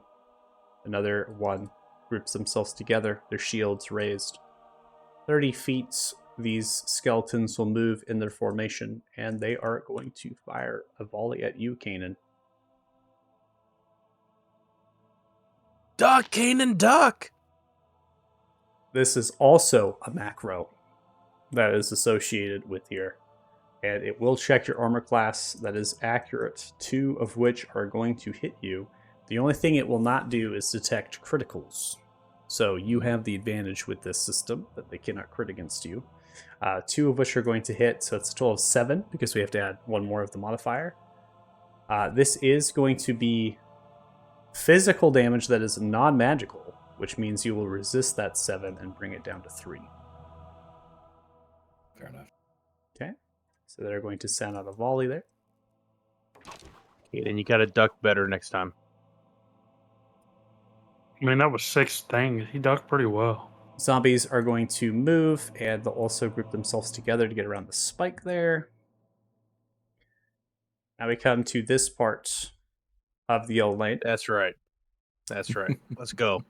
Hide in the corner, Deuce. Go ahead. Natural Keep one. hiding in your south lane. 16 hits you for 8 points of damage. Are you uncanny dodging? Not on that one, nope.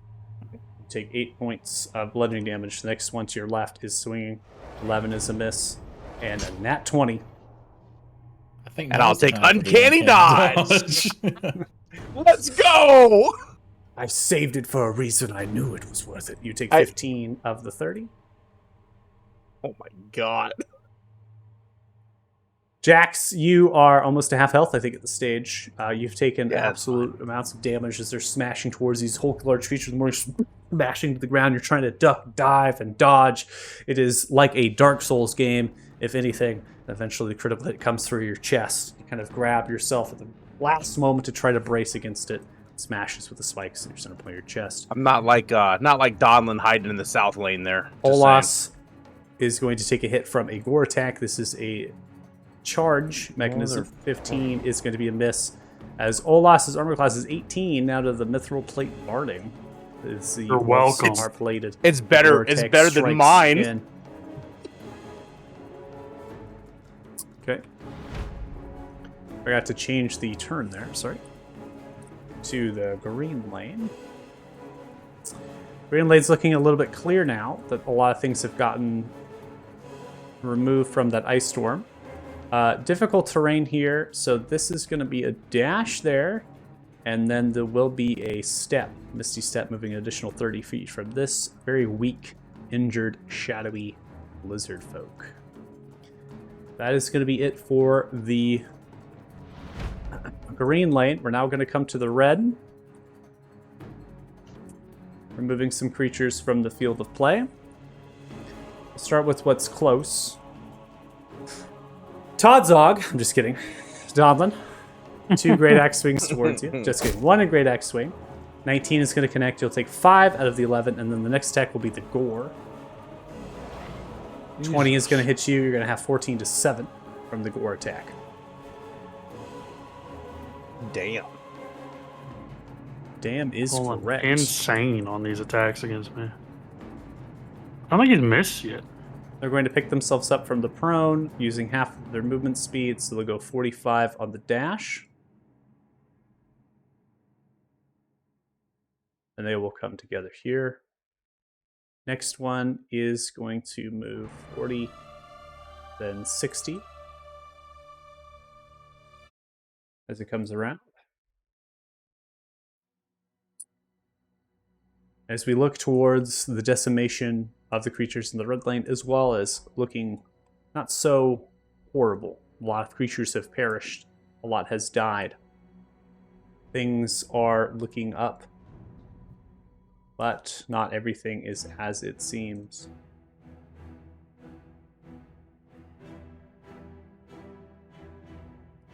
As the trees begin to fall,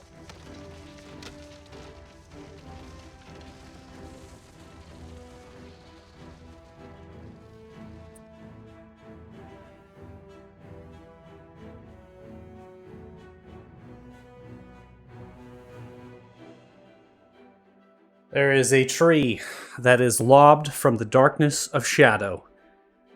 From a sight you cannot see, a large, deciduous tree from the smallwood is chucked like a piece of candy at a toddler.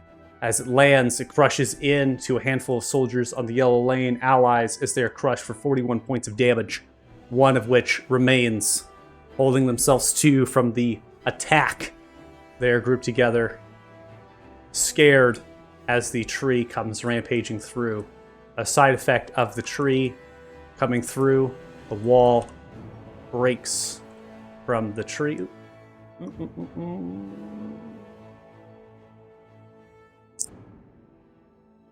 I grabbed some things accidentally. Hold on.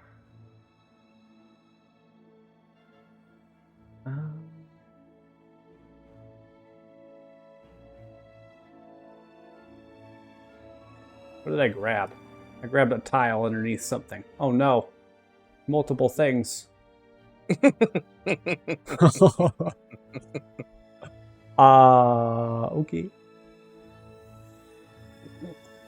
What did I grab?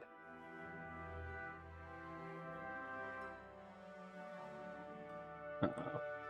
That's not good.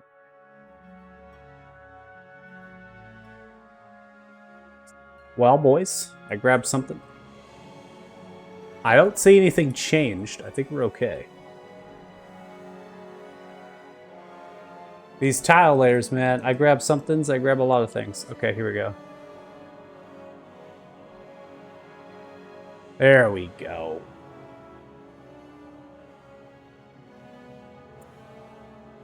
I can see him now.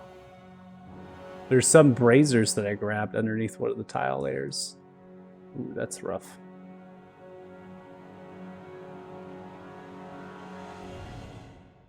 Is it just the braziers?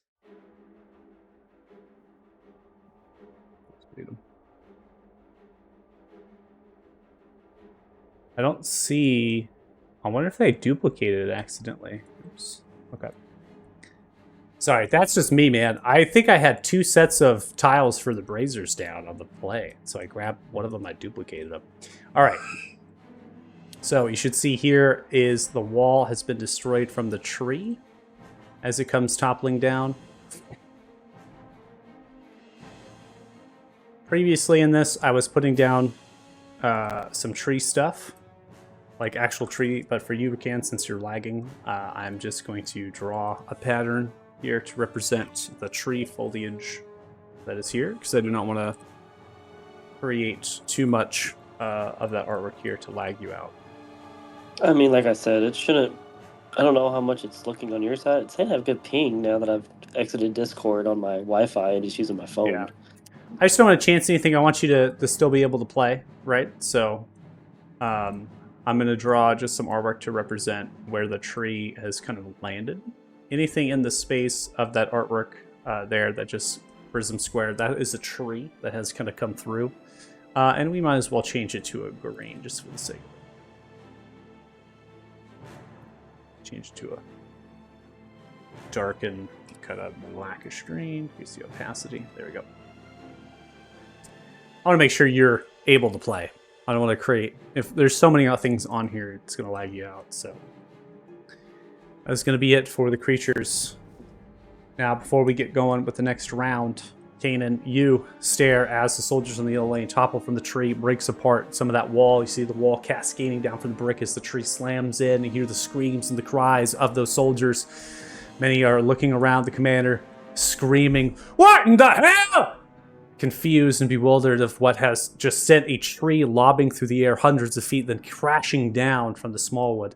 You can hear the sounds of the creature, though, Kanan, on the field of play, as well as the rest of you. It is moving through the forest. Trees falling down as it moves. But you can't see it. You don't know where it is. In the darkness, your vision is not allowed there to be able to look through. Or not permitted from your own eyes. And we're going to go take a break. So, we're going to take a 10-minute break here. Everyone get to the restrooms, stretch your legs. We have more combat ahead of us as we continue to push forward and ahead of the siege of Fort Farron. If you're watching, thanks so much. Really appreciate it. We're going to take a 10-minute break. We'll come back at about 7:12 p.m. PST. See you in a bit. Bye. Bye, chat.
I don't know if you saw or not, but Lance said he's on the phone call. By the way. Yeah, I did see he was on phone call. Said he was back. We saw the call. So, Yep. We'll see what happens when we come to their turn. They might be able just to text it or bounce on, or even just do it while they're on the call. I mean, they could just start doing their character. All good. All right. So, as we come back, thanks for joining us. We are in the fight, continuing it. Caden, the tree, lobbing overhead, smashing into the wall, screams of the soldiers. You have hulking figures in front of you. One problem at a time. Okay, for that. Let's see. Got a little grouping here.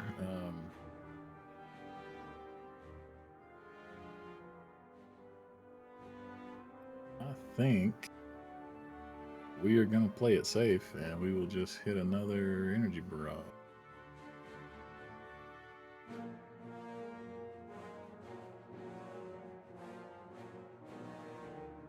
Well, I should probably need to move closer.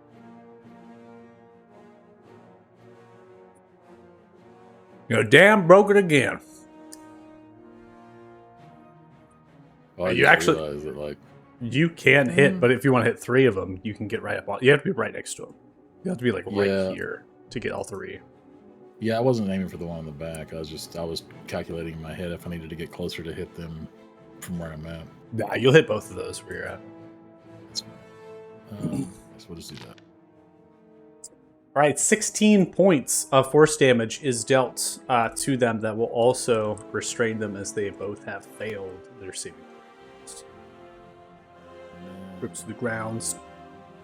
Move 10 feet this way, and I'm going to go 10 feet up to 30 feet. These Blue creatures are spear. about 10 to 12 feet tall, and they have morning stars that aren't exactly that long, so 30 feet will get you outside of their attack range, just so you know. That was my planning, but yeah, Yeah. that's what I was hoping. Actually, is anybody close enough? No.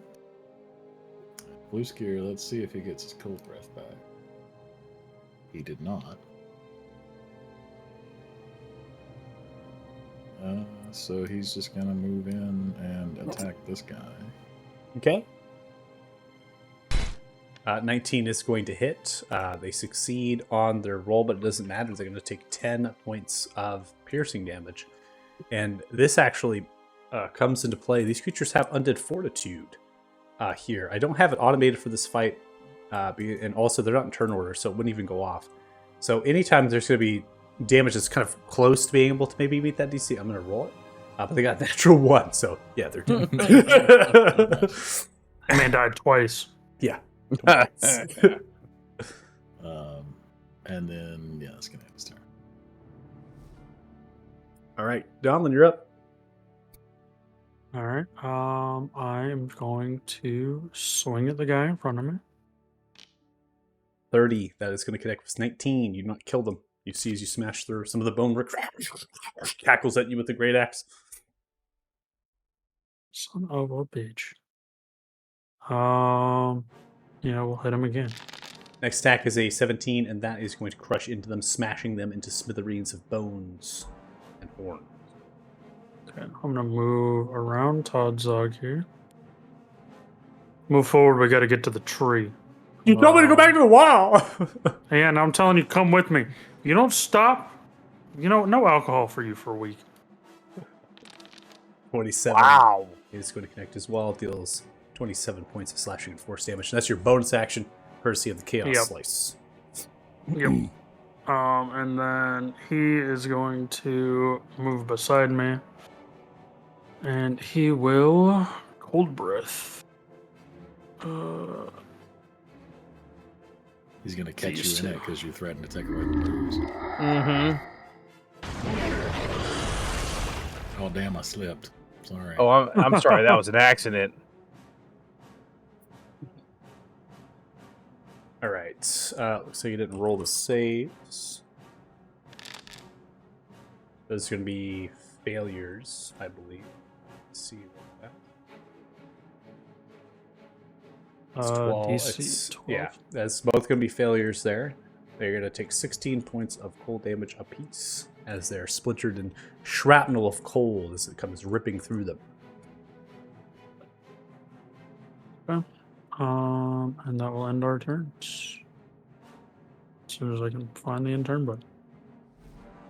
Ending turn. Lance, you're up next. All right. Well, seems like they did not move up to me, so I will remount Brunda. I think your party might have had something to do with that. It's all good. Let's see if I move. No, it's not. So do I have to target Brunda while I'm you don't- highlighted to mount? I don't think you have to target them. You just have to click U and then click Brunda.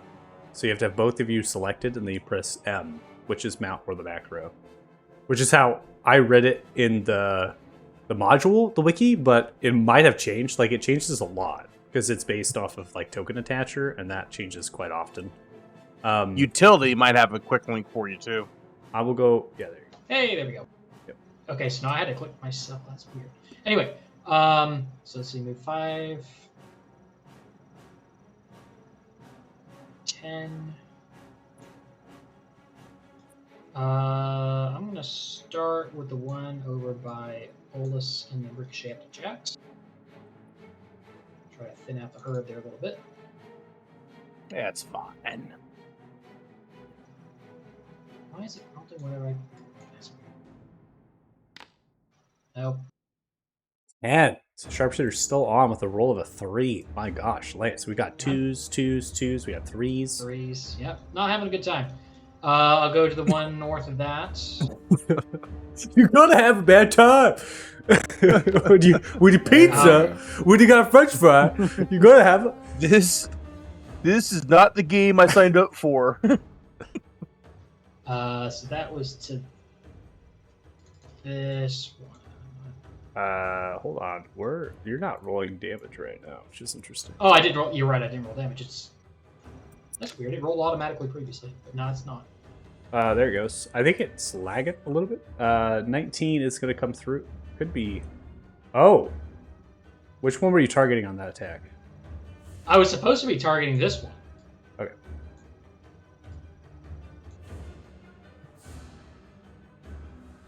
Okay, and that'll ricochet south. Okay. I think you were lagging because I had you Got were it. targeting that one. I guess I don't know. Got We'll it. see. We'll The see. server might be lagging a little bit because my intern lagged. Yeah. Yeah, the server's definitely lagging. 24 hits. Okay. Yeah, And then so because I attacked this guy, I get a horde breaker on me. I believe you do. Yeah, within 15 feet, right? It's within 5. They have to be adjacent.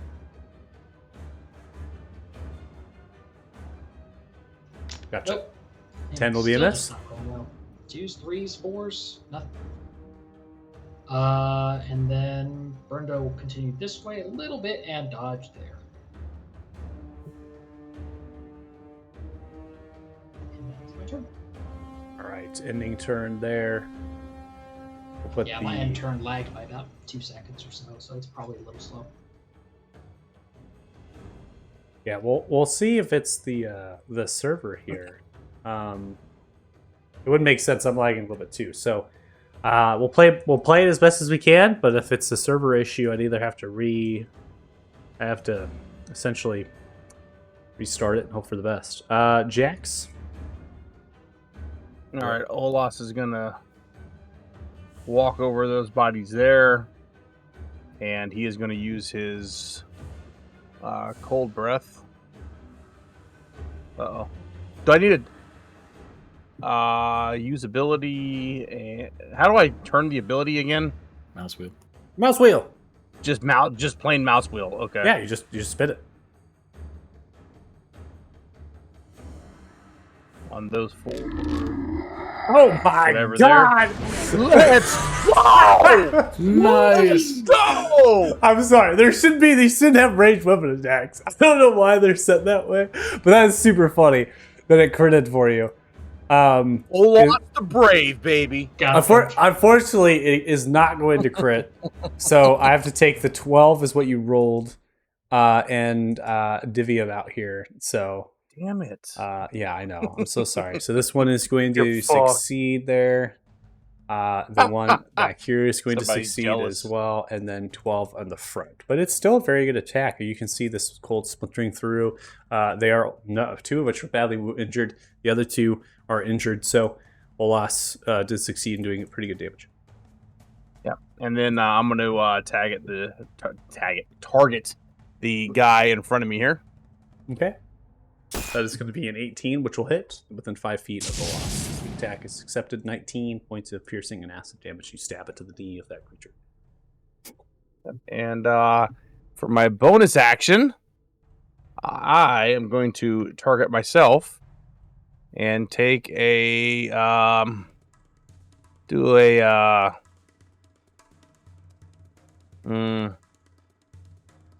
do a potion of healing. Ah. Right, 13 yeah, I almost coming clicked to- on pufferfish. And that will end my turn. All right, ending turn. Pip, you are up next. Kanan or Donlin? Which one of y'all need help more? Neither. Yeah, I was gonna say there's really no one in a big predicament right now. So never mind. I'll just do this then. What is he holding again? Like, what's his weapons made out of?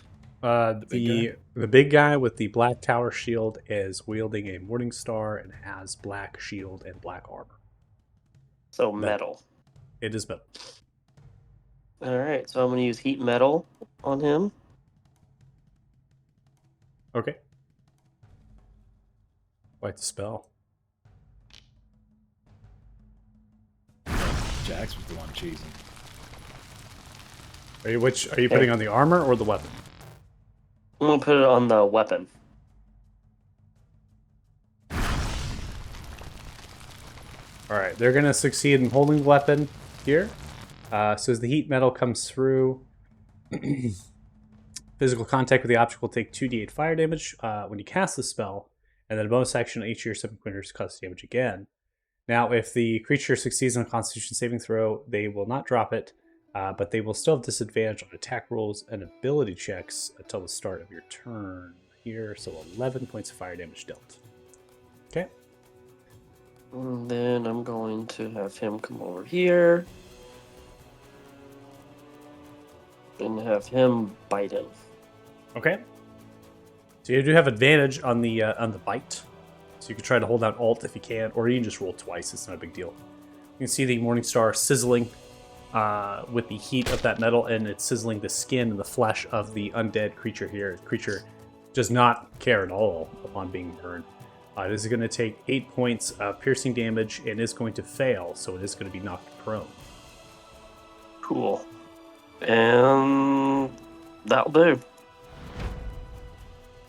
All right, we come to the north side of the Mangonel. There are 2 creatures within range that can possibly hit that are restrained. The Mangonel is going to fire off at those creatures in close range to try to stop them from reaching the wall as directed by the commander.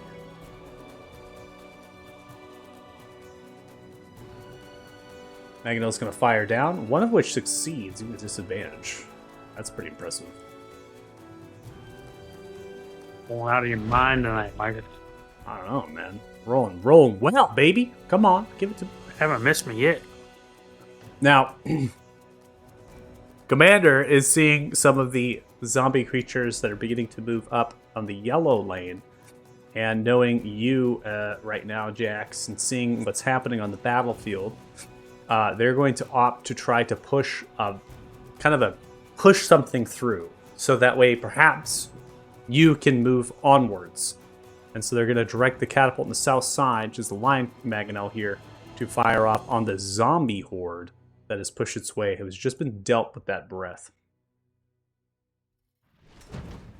Big Oh my god, 49. Yeah, that's going to crush. Yeah, they all. all dead. Holy shit, that's so much damage. As the Magno comes through, right in front of Olas, as soon as they're still breathing, they're like, ah, and then they open their eyes, and they can see just all of these zombies dead. And you still see Olas, the cowering, look towards you, Jax. I did it!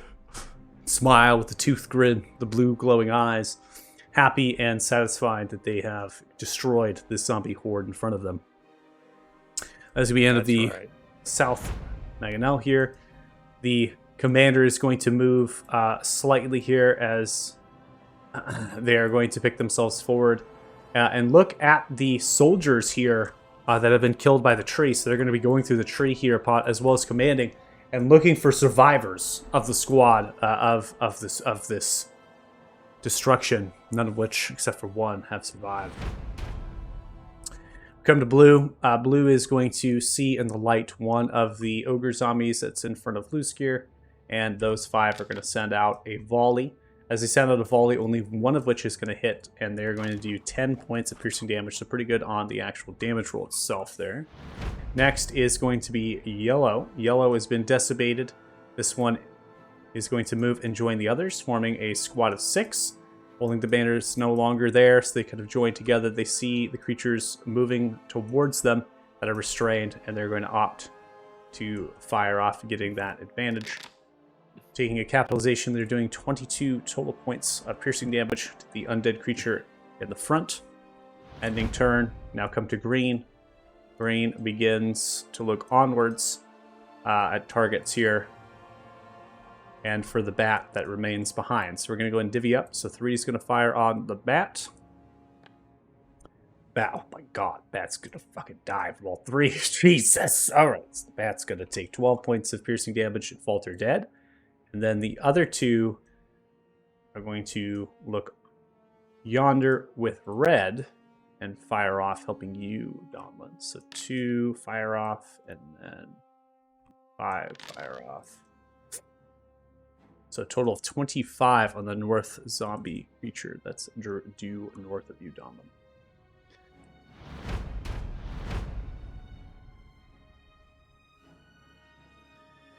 We now come to the blue lane. Blue lane has 2 creatures that are currently in it. One of these creatures is going to continue to run by. Kanan, pretty sure it sees you. But you kind of see that it's like gauging certain things. It's like snapping its eyes, like it wants to kind of swing at you, but something contorts its head and it continues to move forward as if it's dropping its shoulder down. And it's just dashing at blue, the blue lane, that squad right there. The other creature is going to come in through 2 Morningstar attacks at Blueskier. Blueskier is struck for 23 and takes 15 points of bludgeoning damage. And the next attack is 24, and that's going to deal 13 points of bludgeoning damage, showcasing the strength of these creatures and the armaments as they come down. Yeah, they're easy pickings at distance as they're charging forward, but now Fuskir comes through and the plate bardings smash as they're trying to dodge and move themselves out of the way. And it's not yet for blue lane, as there are creatures that begin to emerge from the fog as more creatures join the fight. This is a... let's see here. Whoa. Nope. That. All right.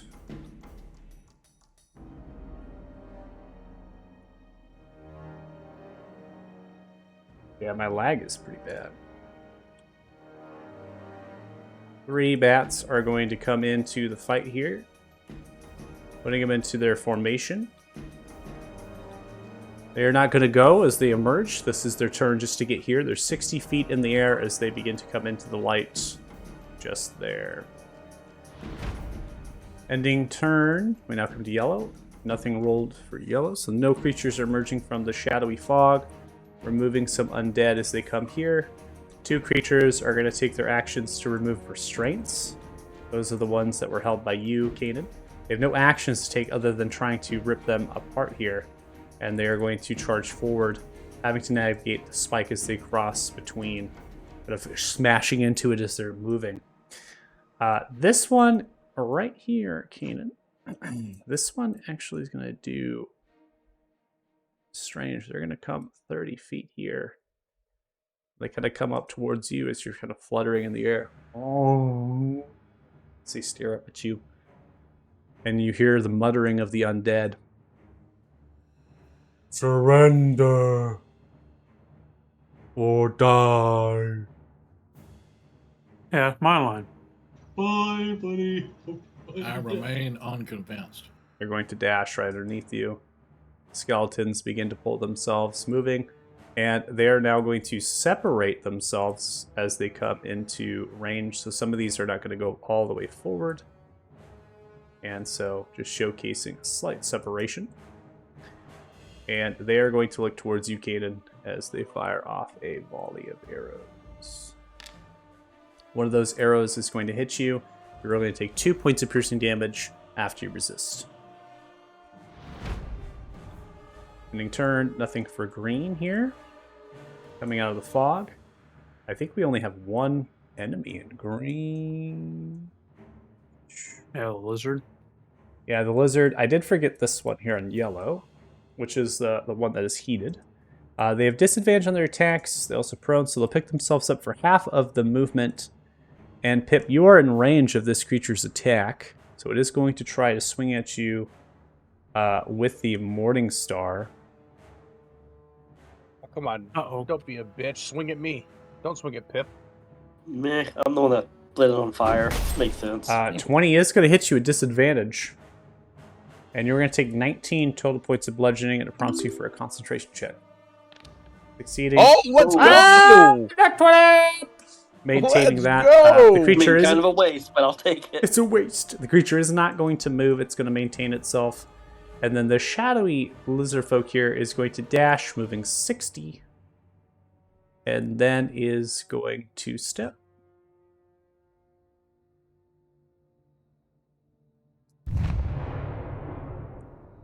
And get closer towards the wall.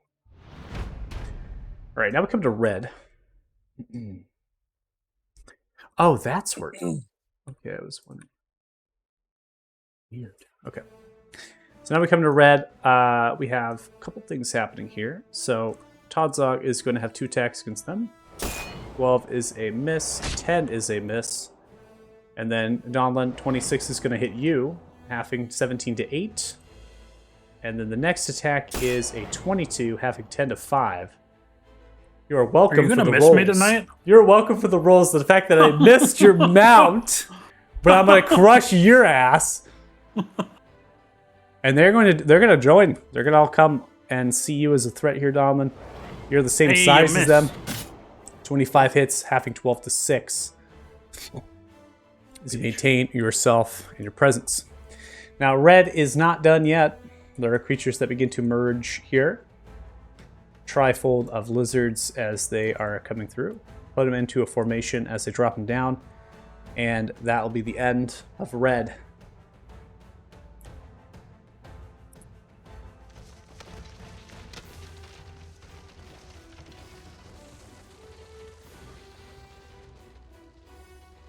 You can hear the sounds of a tree being ripped from the ground and being thrown.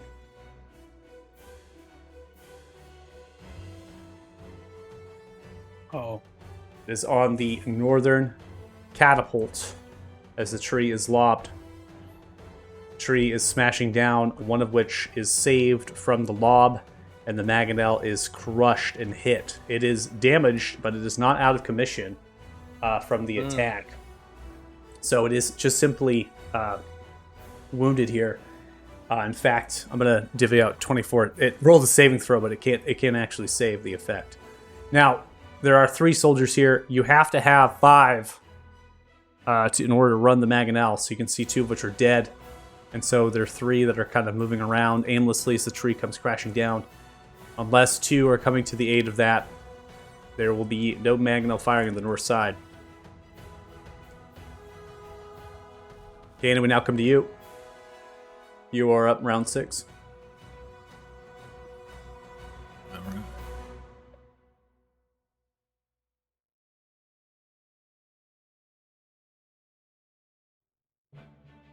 They are a bit spread out, which I'm not a fan of.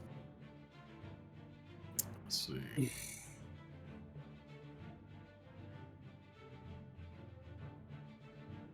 You said these are 12 feet tall, 15 feet tall? How tall are they? They're about 12 feet tall. So think about, in terms of size, they have about like a 10-foot reach of the Morning Star. They're about 12 feet tall. So if you're at 25, they probably can't hit you, right?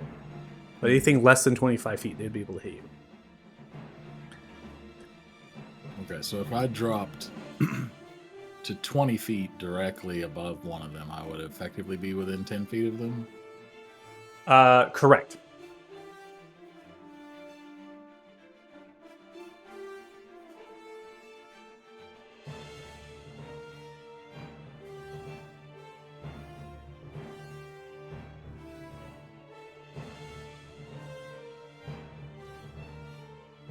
That.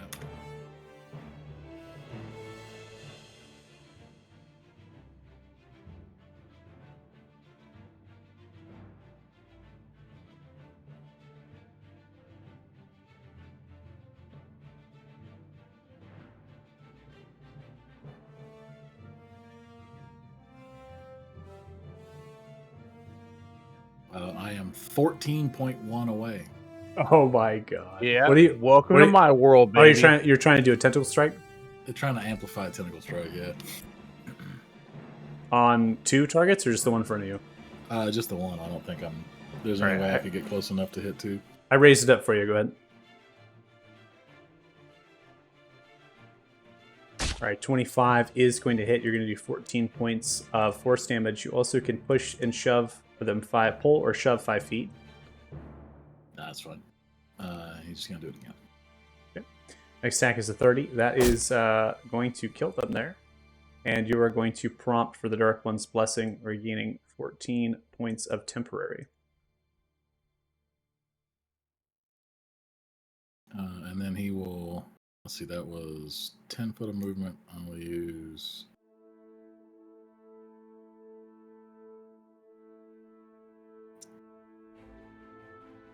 $25. Go there.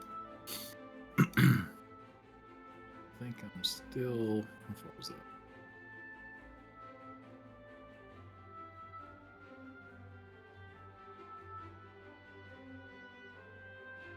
All right. Then Fluskira is going to attack this guy.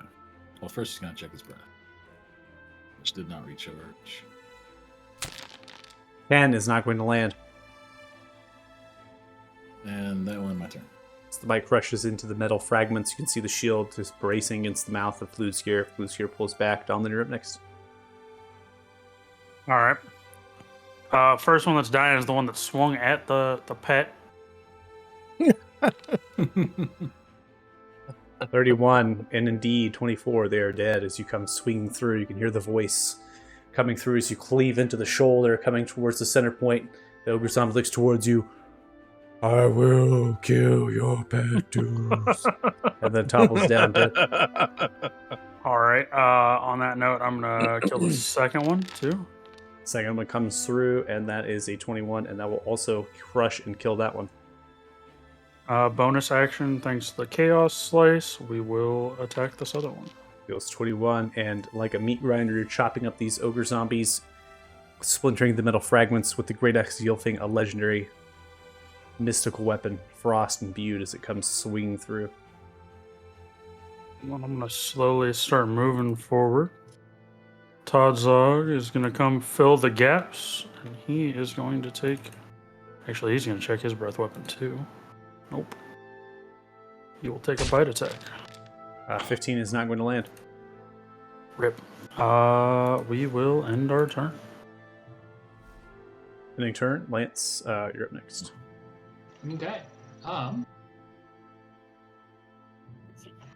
Let's.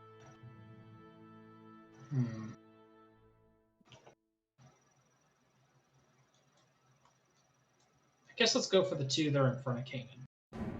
So, you said that. Actually, you said that Brunda can make the breath weapon while I'm mounted on Brunda, correct? Correct. Okay. And that's a 15-foot cone. Let me get Yep. Brunda's sheep. 15-foot cone. Yeah, so I'll go ahead and go over here, have Brunda do that, and I'll just stay put and shoot at the skeletons to the left. Okay. Consume usage.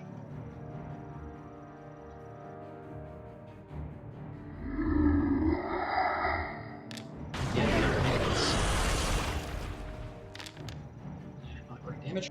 Ooh, you're gonna kill one of them now. Splintering through the coal as it comes swinging through. The breath of Brunda, stoic, breathes outwards as the frost of the eyes glow blue. Splinters come ripping through the back of one of those ogre zombies as they topple down onto the knees. Oh, they kind of falter down towards the ground. Okay.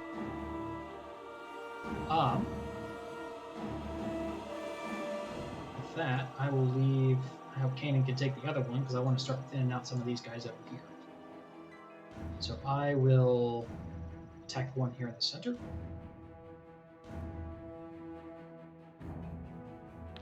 All right, 22 is going to hit. Nice roll. I Yeah. have you. What? I see you're targeting this one, right? Yeah, no, I don't know why the target jumped all the way down to the one next to Jax. I meant to target this little guy in the middle of this grid. Yeah. All good. I don't know why it did that. I see you're targeting them. I think you might have to do a refresh, but 21 is going to crush. It's going to crush into them. Here, before you roll, go ahead and target another skeleton. Okay. Let me see what it looks like on my screen. Okay, I see Okay. the target. Yeah, so indicator I'm on targeting the your one side. next to the brazier. Okay. That did it. 22. Yeah. Crushing them.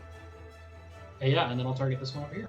These are some weak-ass, unarmored skeletons with bows. You're sending the shockwave, ripping the thunder damage through the skeleton flesh, and it's just toppling them down one after another like dominoes.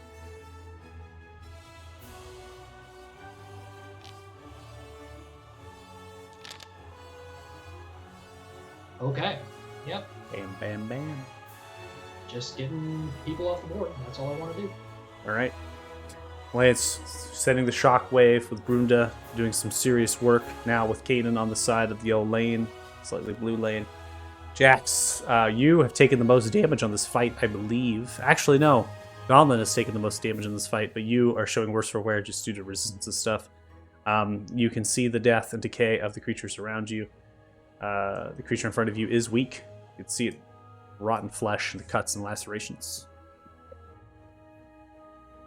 How do I want to handle this here? All right, I'm gonna move 5 feet. I'm gonna mount. Uh-oh. Target, and then M, right? Well, am I mounted now? The wolf mounted you. You see Zolas hops on your shoulders. We got this, Jax. Let's go! Carry me! Take me away! Take me home! Oh, we know who Olaf, the dominant Olaf the relationship cowering is. strikes again. So target myself first. I got it. Okay, no, okay, all right. So you don't And, target. There's no targeting here, okay? Or guys? not target, but I meant You're- select. yeah, so I you're- didn't target. I meant So select. the workflow goes: you select yourself, then you shift, select, so shift click Yeah. your mount, and then Yep. you press M or the macro. That is it. So I shift selected the opposite direction, yeah, you, which is you, why I took that motherfucker on my shoulders and I was like, "Let's go." let's do it.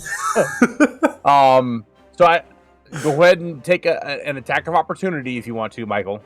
Oh yeah, I will sure. And it's gonna be. I on know you Olaf's will. Here, just FYI. I know. Hey, miss. Yeah. Go. Yeah, I don't want to even say it because I'm going to die here in a second. So, and then I will use my movement for 50 feet, and I am specifically now, me as Jax am looking for the thing that's throwing the trees. Okay. So, what would you like for that? A perception? Oh yeah, I want a perception. It's 24. You're trying to gauge distance and movement. 24 is successful. You can see a towering shadow of like figure, a bramble, perhaps a tree, maybe even. It stands well over 80 feet at the top of the canopy. That is about 120 feet tall. All right, and as Olas is running here with his newfound courage, Donlin, I found him. He's this direction, and I'll end my turn. All right, Pip. Okay, first I'm gonna see if this works. Use my bonus action here. Hey, it did work. Nice.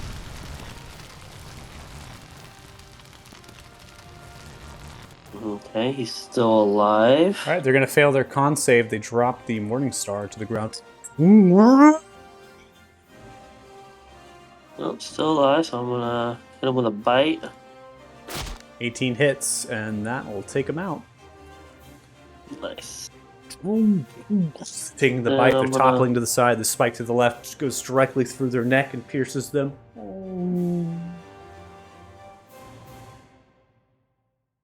That's my big boy.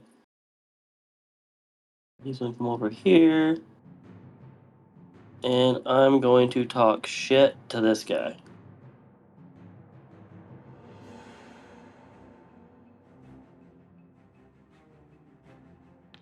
Oh, I didn't even realize there was a guy there. Yes, the shadowy lizard folk injured and wounded as it's moving. These, what do you say? I say, die, you piece of shit. I don't know. Die, you piece of shit. All right, Yep. so as it sees it's running, it stops and stares and looks towards you as it hisses, and then its head explodes. Nice. And that'll be my turn.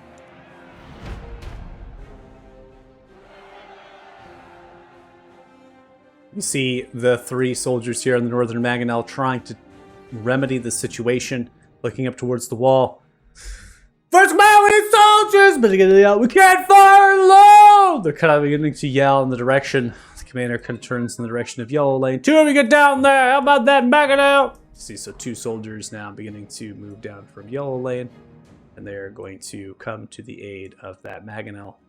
But this is dashes for them to get down here. So as they're coming down to join the ranks of the soldiers who have died, they also have to navigate the tree, which is on top of the Mangonel. And so the soldiers are going to take time with their battle axes, chipping away at limbs of the small deciduous tree to make sure the tree is not hindering, and wait on the next turn to be able to fire. Now we come to the South Mangonel here. This one is looking for targets to potentially fire off, but there is not much of anything. Except for far into the distance as the commander spots the shadowy lizard folk on the red lane and is going to opt for a volley there.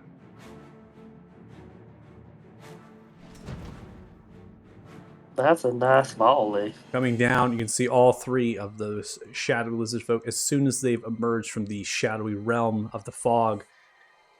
The Mangonel comes cascading down on top of them, crushing them. They're splintered through. That's the end of the turn. Commander Remar Luna.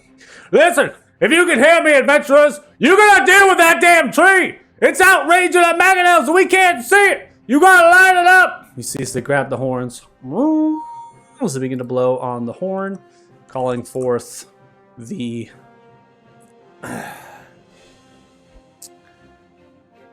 Tugin, which are the Dwarven soldiers.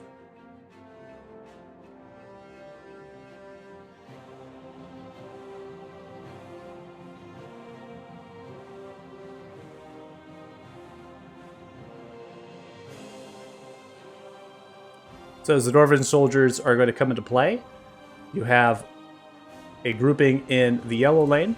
You also are going to have a grouping in the red lane. Lighting-wise, you might not be able to see them because of distances and such. Just know that you do. And then you have a grouping in the blue lane. So there's three different groupings of these dwarf soldiers as they emerge from the battlefield. They have chainmail, shields, battle axes, javelins. They work together as they're running up towards the wall, the sound of the horn. Tugin! deserting your clan. You'll be one and the same with this here fort. If you deal with that damn tree, cut it down! They begin to yell towards the shadows as they're beginning to emerge. Soldiers on the blue lane, seeing a large hulking figure approach them, they're firing off a volley here, and indeed, successful volley as they are beginning to fire off. It does appear to be 20 points of damage, but is not enough to kill that creature. You see as a terror of Hurricane as you turn your head, it's coming closer! Firing off the volleys. Then the yellow lane comes to just for now, sees the one coming closer, sees you, Kanan, as you're dealing, points the crossbows away from your target, Kanan, and turns towards the blue lane to help and deal with that target. Ooh, nice. Good rolls. By the way, I'm rolling really hot tonight, even on both sides of the field, just FYI. That is going to kill that ogre. You can see as they turn in retaliation to the blue lane, and they fire off a volley to help and aid. Now coming towards green. They wipe the brow, look towards you, Pip. The thumbs up for dealing with that shadowy lizard folk. And they are going to send off a volley on the south side. None of which are going to hit the target there on the red lane. And then the group here is going to try to free you up, Donald, as much as possible to fire off on that target. And they're going to deal 12 points of damage to them as the volley is going to cascade down. That is actually not that significant damage for them, but it's not enough for them to arise. So as the volley comes sending through, spearheading the ogre creatures, you can see them falling down around you, Donald. It's a piles of dead bodies. You also have the shadowy lizard folk ahead of you, which have been hit by the Mangonel. The lane is clear to run through. In fact, most of you have clear lanes, as the Mangonels and the archers, with their rolls, are dealing with the threat. But the tree is outranging all of them. They can't see it. You all are only ones who can deal with it, especially on your wolves. Can you get to there in time? Coming to the blue lane, there are 3 bats that have emerged in a new colony, and they are going to be flying in their dashes as they begin to emerge. Flying overhead. There is still some enemies in the blue lane that have not been dealt with here. I'm just going to clear some enemies from the board really fast. The one enemy that hasn't been dealt with is the one on Flu's gear, and they're going to take 2 Morningstar swings. That is an 8, which misses. The next attack is an 11, which misses. Flu's gear dodges and nimble dashes, raises their kind of almost like they're turning sideways, right, and baiting the strikes of the Morningstar as it comes one after the other, striking into the ground. Coming to the next lane here, Jax, you are on Olas, and as you're on Olas, there are going to be creatures that are going to emerge in front of you. There are going to be 2 of these skeletanoids with their great axes as they come out of the fog layer, pushing forward towards you. They see you holding the axes as they're kind of moving and shifting their weight. Olas, we're going around them. Now, prematurely ended there. Actually hit the wrong button. Sorry. There are 2 skeletanoids with bows. Lance, they're going to fire their bows at you. One of which is going to hit you for 7. Okay. And then they're going to separate away. They're kind of seeing the slingshot bounce between them, and they're kind of just like moving away. You raise an eyebrow. The undead are being rather smart, which is strange. Usually creatures such as this would not be smart enough to be able to do that. Katie, you put yourself in the path here of this creature that's in front of you. It sees you fluttering. You're in attack range of it. It's going to come in for 2 Morningstar strikes. First one is a 9, and the next is going to be an 8. Both missing as you're flying in air, swinging wildly once and twice, trying to attack you. Cheers behind you.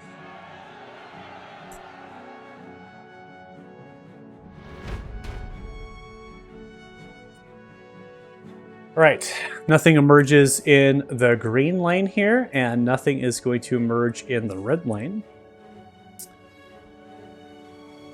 For this poor little guy. There is one poor little guy, and I think I forgot to move him in the last round, so Yeah, we're just gonna move him 10 feet just for fun of it.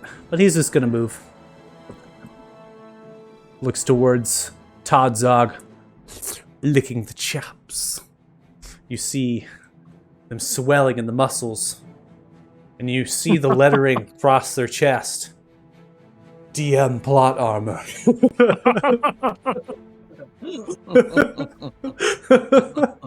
Oh, fuck. Man just Christ. bolts up like he ate a can of spinach. Has a plus 20 to attack. Arcaded, we now Only come to you. against Deuce's This pets. is round 7.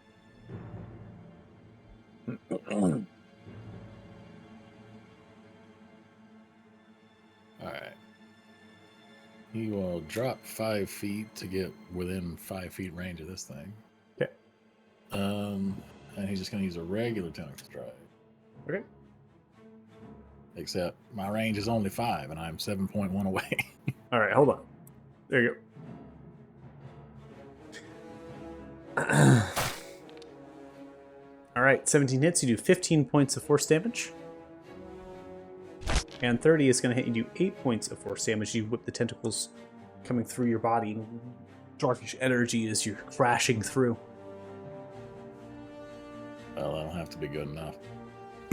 He's going to move 5 feet, so he will move 35 feet this way, provoking an attack if he chooses to take it. Oh, yeah. Miss. He'll just call out to Bliskia. Bliskia, on me. Oh, I didn't actually need to do that. I still need to move the wolf. Ugh. Can you move it out of combat? Yeah. Well, he needs to attack, too, technically. The wolf is not an initiative, so it should not But be he's helped not an by any. initiative yet. Yeah. 16 is going to hit. You do 11 points of piercing damage. Succeeding on the saving throw, is not knocked prone. Still alive. Hey, his breath weapon recharge. And then he's just going to move away, so he will take another attack if you so choose. Miss.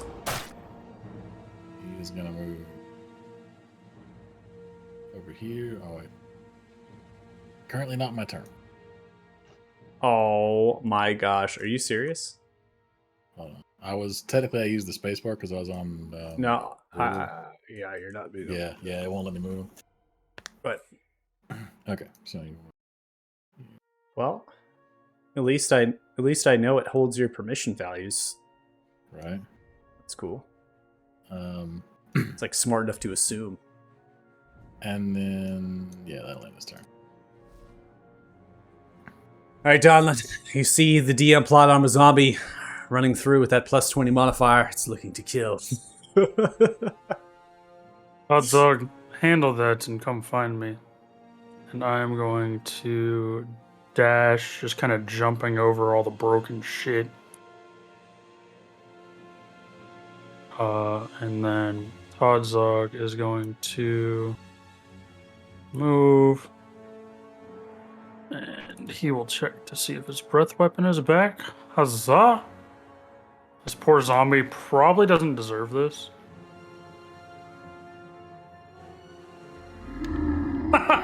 That's funny. Another breath crit. Another nat 20. This is going to fail. Take 16 points of cold damage. Let's go. That's a nat. That's 2 nat 20s on breath weapons. Let's go. Wasting all my nat 20s. They have one on a concentration check for like 4 damage. Yeah, we've blown a lot of 20s on nothing tonight. Yeah, pretty Pip, fucking who was it? Pip had one as well on a Yeah. concentration. Yep. Thought Zog is just going to be smart enough to move essentially around this creature and end his turn. All right.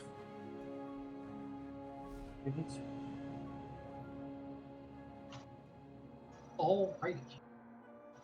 I'm going to have Brenda go over here and make a bite attack against this guy. Okay.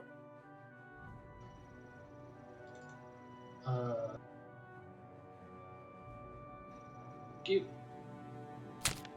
That is an Oh, God, 11. like That'll shit be tonight. a miss, but you have pack tactics, so you I can do. get the advantage here if you so choose.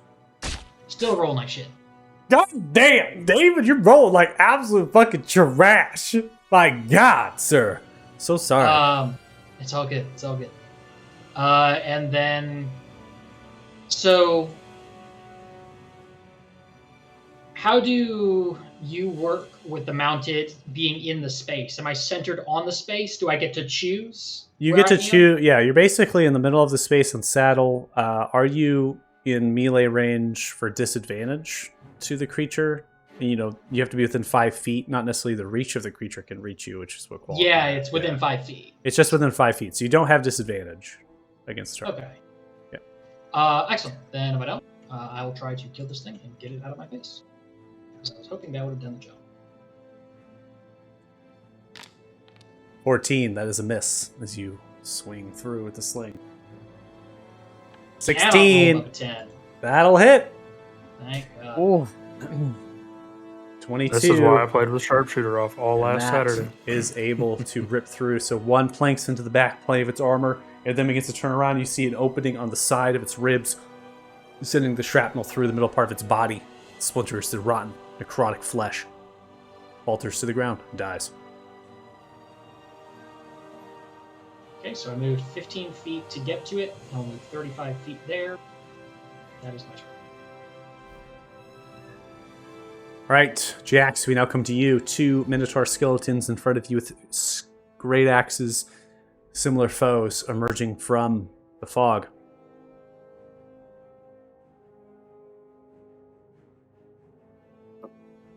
Olas. Let's prove to them who the brave are. Okay! I'll move 50 feet here. I will dismount.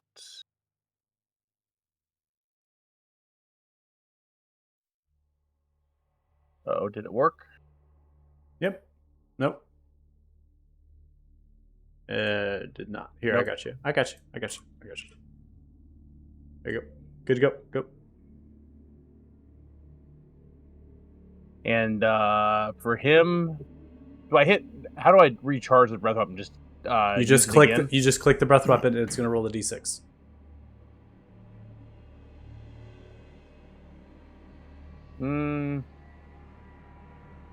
There should be a little dice icon. There's a little I dice saw it. button next Yeah, to I it. saw it. Hey, you got it. There we go. And I can use it now. Yeah. All right. So I'll go ahead and use it.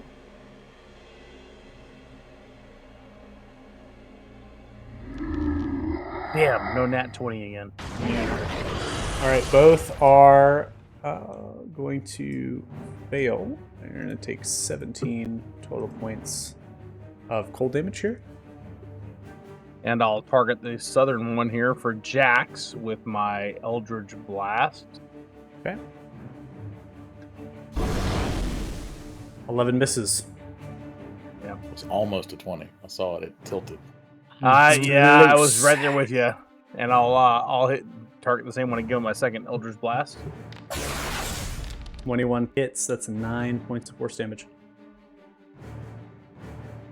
And I will end my turn. I'm sorry. Can I go back? Yeah. There you go. In my bonus action, I will use a smoke powder satchel on these two. Oh my god. Got full cheese. That full cheese. Full cheese. One of which is going to Full succeed. The other cheese. one fails. 5 and 10. I love the respectively. effect. I had to see it every fight that we have. So. I know. It honestly, yeah, it's so cool. I'm sorry. The smoke and the grenade. You see the grenade like chuck out and stuff. It's Oh, so yeah. cool. Yeah, I do enjoy it. All right, and then I will end my turn. Okay. Pip, you're up next. You know what's funny is I think Discord is making my phone die quicker, even though it's It does. It does. Yep. I might have to go back on the computer because it's at 10% right now. Trying to go. Anyway, let's see. 50 feet.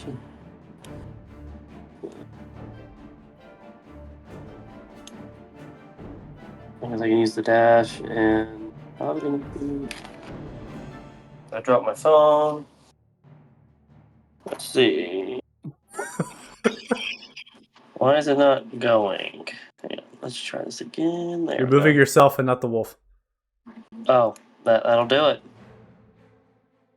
Man is struggling today. Dude, it is a struggle bus. I don't know what's wrong with my internet either. Like, it makes zero sense. It just happens. It's like the server lagging and stuff. I mean, we're playing for 4 hours. I mean, that's quite a long time for stability in certain regards. Yeah, that's all I'm pretty much gonna. Wait, is he close enough? Hang on. Is that 60 feet? Okay, let's zoom in. Yeah. Yeah.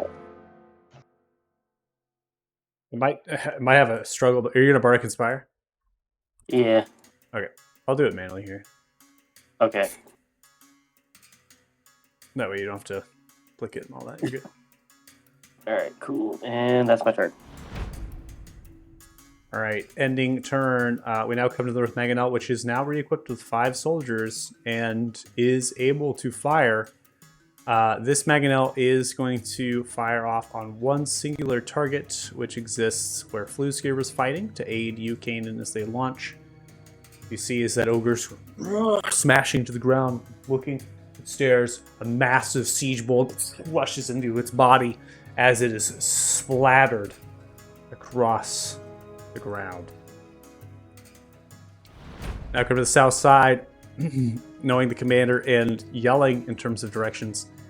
This Mangonel is going to fire off onto the 2 targets, the 2 Minotaur skeletons in front of you, Jax. The Mangonel has a good amount of range. This is pretty far. And we're reaching towards the end of its range here.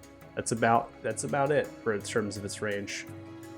Lands for 57 total, crushing into both of those targets there. We see distance-wise. Yeah, that is about it. I think we're a little bit past that, but that's fine. Ending the Mangonel's turn. Commander Imar Luna looks towards the soldiers, looks towards the battlefield. All right, now, positions are clear. Take cover. Take cover! Begins to point towards the wall as if they need to get down from the wall. The commander is motioning, moving left and right, grabbing at the axe, grab the shield out. They look towards the shadowy fog. You hear a soldier, "Commander, where are you going?" "God damn it, I can't leave them out there alone." And they begin to lower themselves down for the wall. See as they pull themselves down, landing, boots down. It's been a long time. Been a long time. Right, they look towards, they begin to run, charging forward. That would be as far as they can get. Now, the soldiers here are going to maintain their positions as long as there's enemies to fire on. But as soon as the enemies are cleared, they're going to begin to take cover here. So bolts are going to fire off at a bat here. That is going to deal 14 total points of damage. So there's still 3 bats here on the blue lane as they're flying. Ending turn, we now come to yellow 4 here, and that is going to fire off on the bats as well. One of which is going to land, deal 7 points of piercing damage upon the volley of bolts coming across to green. Green lane is going to choose to fire on the zombie with plot armor, and like good plot armor, misses. And red looks towards the zombie, and they are going to fire off as well. And all miss the zombie, like adequate plot armor. Poor fucking zombies. All right. Now I'm going to backpedal to the Tugin. I think here they're going to use ladders. Dash. Here. Get themselves up onto the wall. They are going to be getting up and over. These two get in the middle of the yellow lane are actually going to be able to come through the wall segment. come here, and then 2 of which will filter over because the wall's been destroyed, so they can kind of come into it. And then the South Tugan are going to climb up onto the wall here. So they're yet to lower themselves down, but they're getting upon the wall to begin to descend down. Most likely the order of the commander was for the archers, if there's no intent for them, take cover and allow the Tugan to come step forward to the battlefield. And don't put yourself in harm's way of the trees. They're being lobbed onto the field of play. Blue lane, 3 bats. They're going to fly, moving their dashes.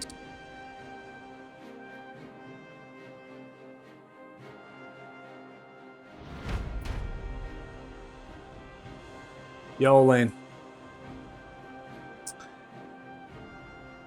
Nothing appears. Same thing with blue, green lane. Nothing appears. Red lane.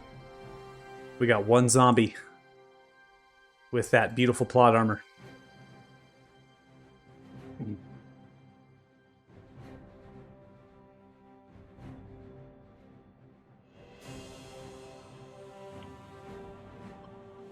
The zombie turns and looks towards Todzog with DM plot armor.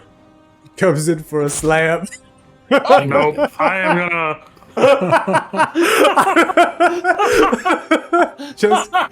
just kidding. God, just kidding. Alright. It rolls an 11. It would never hit. Rolls an 11. It would never hit with its modifiers. 103. You're welcome.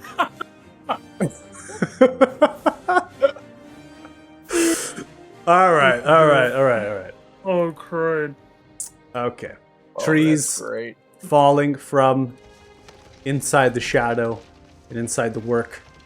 Jax, Olas, you can hear the tree moving in there in the forest. It's so close you can just barely catch the edges of bubbling and sizzling. And then you can hear the tree being ripped from the ground, and it is thrown at both of you. Oh, shit. Motherfucker! Throw it at the right people. You were the one that were running at him like a fucking madman. Oh, this is not good. Olas is going to fail with a 9, takes 56 points of bludgeoning damage. You are going to half the 56 to 28. The tree is also on top. You both are going to be in a restrained condition. You will have to Do make you still a not have evasion? Nope. 1 level away. you will need to make you are trapped by the tree regardless of the save. I'll leave the template down to showcase where that tree is laid, just like the other side, I suppose. You will need to make a strength check, similar to an escape check. Oh, right? God. So, and it can be, again, strength based, or it could be dexterity based. So it's going to be like athletics or acrobatics. It's whatever you do in terms of monster mechanics to escape something, which is acrobatics or athletics, okay? So you're both kind of underneath the tree at this stage. Jax, you also are the furthest ahead, so as the tree comes crashing down, smashes you, you begin to hear the large flapping of wings that are pushing the tree canopies and spreading them. Katie, you're up. Well, that did not look good. We move 20 feet. Drop down to regular elevation. Is it an action to mount? I can't remember. Half your movement speed amount. Half movement. So I just move 20 feet plus 15 is 35. All right, well, I'll action dash, and then I'll get on the wolf. Okay. Would you like me to... See? Beautiful.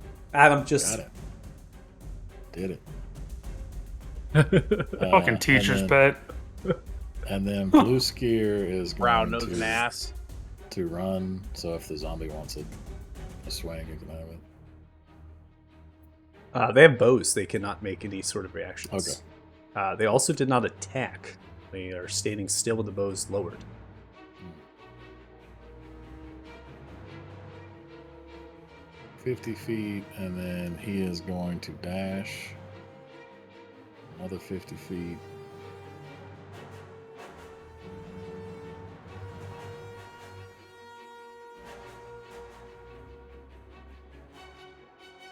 How far away is it? 70. 80. Yeah, that'll be it. All right, Donlin, we're kind of come to round 8 here. It's your turn. All right. Well, we gotta kill the zombie with plot armor first. So Todzog is going to bite the zombie. All right, 15 is going to connect, and you are going to deal 15 points of piercing damage. They're dead. You see, you Alright, fight ripping up apart. I am going to second wind. Nice. That'll put yeah. Nice. Yeah, good second one. And then I will dash, jumping across the trench. Okay.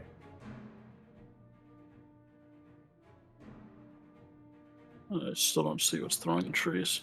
Todzog is going to take his 50 feet of movement. And that will be the end of our turn. All right, Lance. Okay. I think I'm gonna keep running.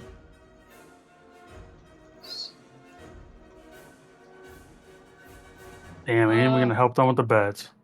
No, I guess I will help them with the bats. I was looking forward of, and I was like, oh, these are just two little skeletons. Oh yeah, by the way, there's bats. Okay, so I will go back. No, I don't need to go back. I will target the closest one here. Oh, they're also 60 feet up. I will move back just to make sure I am within range. Target this one. That decimal fucking range, man. It's going to bite you in the ass. 21 comes through, and that is going to hit. Let's get big money. 19. It's not going to kill them. You see shrapnel ripping them apart. Okay. It ricochets south. Okay.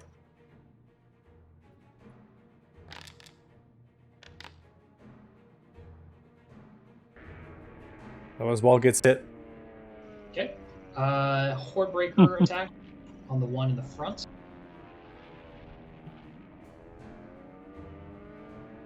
Remember when you said you couldn't roll above a 10? Yeah. Yeah, now it's crushing happening. on the There's bats. the Yeah. things that have low AC. That's how it goes. That's Yeah, the sharpshooter curse. that's that do be how it goes. I go to the north for the ricochet. Okay. 20 hits. That'll deal 20. Rips apart that one. And you're welcome for the crashing plane sound right now. Yeah, and then I'll do the second action attack on these remaining ones. Okay. 14 will hit, and that will most likely finish it off here. 23 says you're ripping apart, crackling thunder as it's sitting shrapnel like a flak cannon here. Yeah. As you're ripping through. Just, the shells exploding in air. They're having their own little. Yeah. Take them all out. Nice work, Lance. Looking like Normandy over there. And then I will go ahead and walk back. See, I did 15 feet forward, 15 feet back is 30. I'll just do another 10 and call it there. Brunda will dodge, so I can do that from. That's an action on his sheet now, right? On Brunda's sheet? Dodge? No. Brunda does not have a dodge, but Okay, I've just been applying it, so it's no big deal. got it. He's And I just end my turn, and there you go. Didn't mean to put it to you. My bad. Jax, we now come to you. You're the one who hears the large sound of wings crashing through in flight. Doesn't sound like the tree, but you can still hear the tree shifting and moving and falling. You're underneath here. You have to use your action to escape. All right, so here, this is gonna be great. All right, so I'm gonna use my bonus action first to let me target myself to chug a potion of greater healing. Okay. 26. All right, and then I'm going to look at Olas and I'm going to say, I think the best thing for us right now is to play dead. So let's play. So whatever checks you need. I don't need any Michael, checks. for You're that. total cover. You're underneath the tree. I don't need any checks. All right. So we're just gonna play dead right now, and hopefully everything goes. Yes. All this is whimpering and whining. Okay.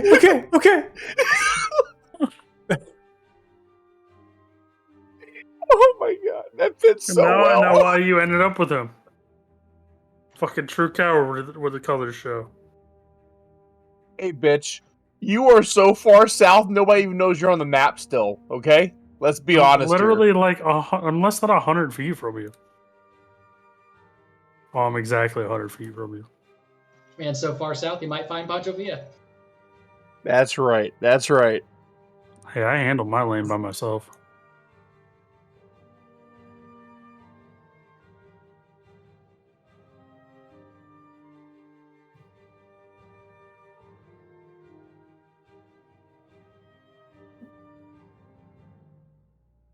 You're muted, by the way, if you're talking, Pip. Said I can't get any closer. So much for that idea. He's gonna cast light on Jax. Oh, I need to take away one of my bardic No, inspiration. don't. By the way, because you used one, apparently it didn't cost me one. So let me get rid of that one. So I have 3 left. And do it himself. Damn. I know, struggle busting.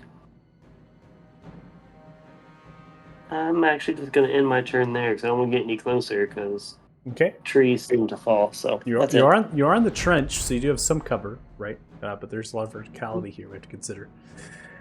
Megan doesn't have a whole lot of targets except for the skeletons this stage, so we're gonna see a couple.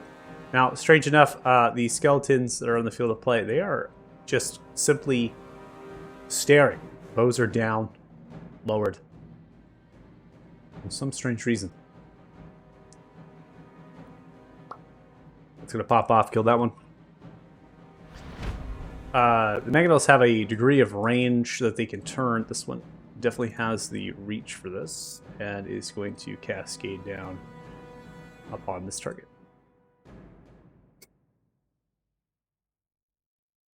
Oh, I didn't Rushing. see that target.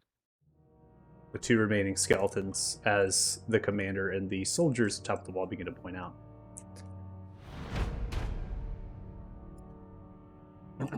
Commander is going to continue to charge forward, moving 60 feet as they run. Ending turn. Now with the field of play cleared, the soldiers on the wall are going to use their movements, and they're going to get right behind that wall as they lower themselves down. The Tugin are going to take rope, and they begin to lower themselves down together. Using the remainder of their movement speed and dash, they begin to charge forward. Blue lane.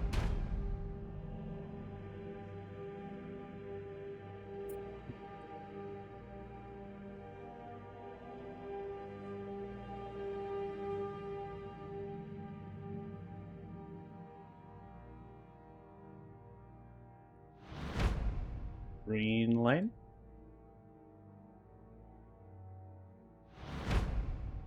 And red lane.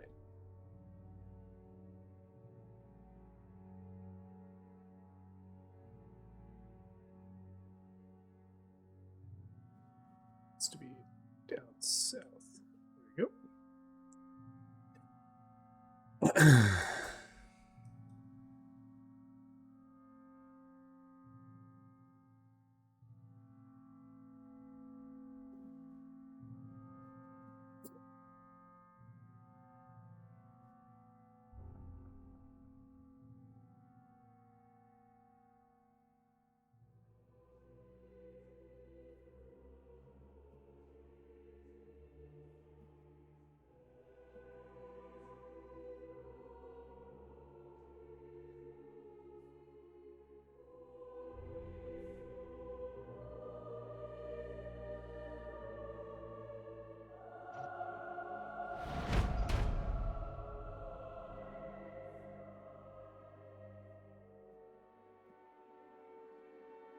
All right.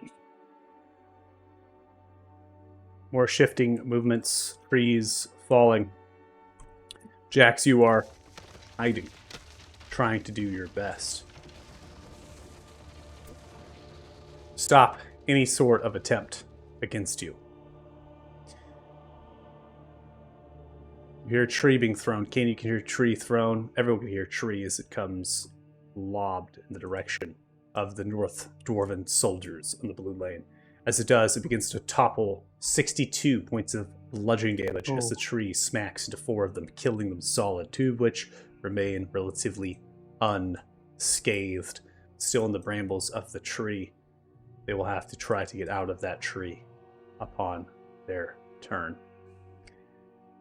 You hide yourself, Jax. You are keeping yourself here. And as you're doing that, you can hear the sounds of something large and gargantuan. Not the tree. You know the tree is gargantuan. This is something else. That's concerning. Guess we need to go find out what it is. Oh, it ain't my turn yet. I guess I'll shut up.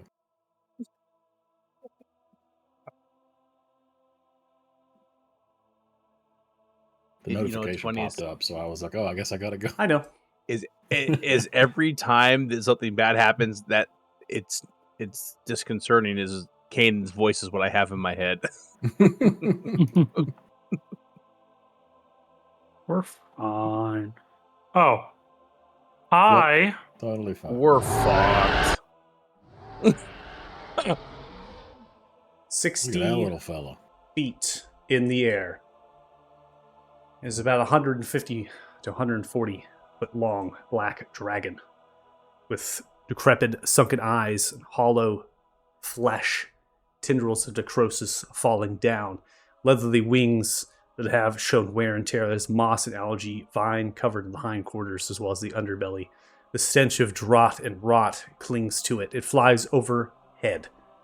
Jax, you're playing dead under the tree.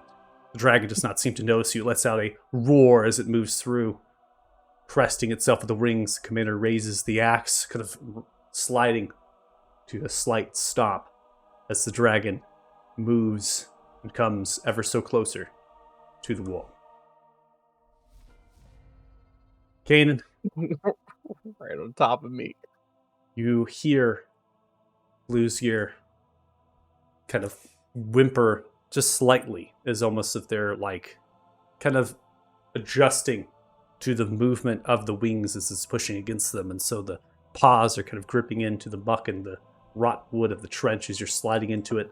Just the weight of the wings and movement of air around the dragon is enough to sink you down into the ground.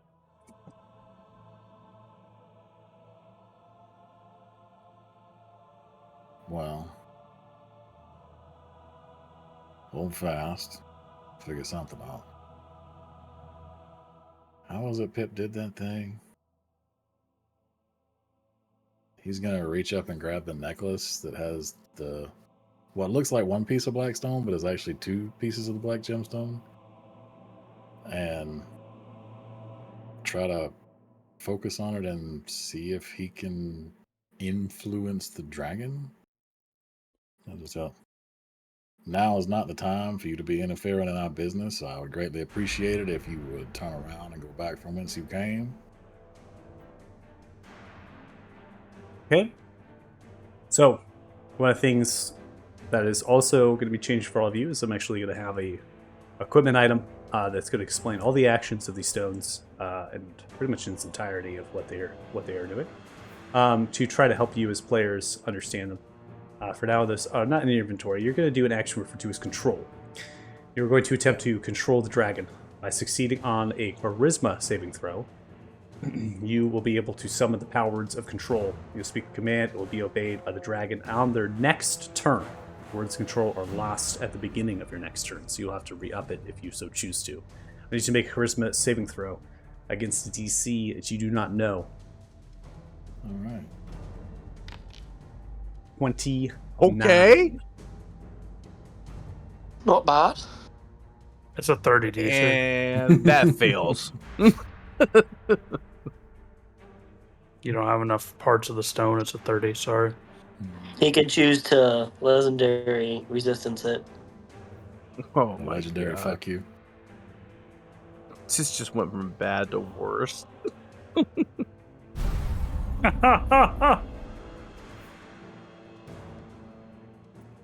No, it's not going to legendary resistance it. Because it can't. You see the sprouting of pink and purple cackling lightning around it as you hold the stone in the direction of it, almost trying to resist whatever power it whirls. You can see the dragon still in flight. Remains to be seen of what effect it will be at the start of your next turn.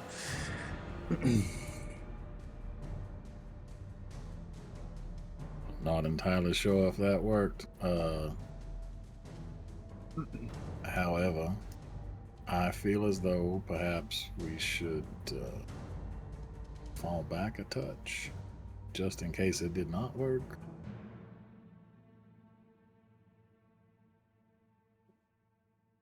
Police gear is going to dip over here.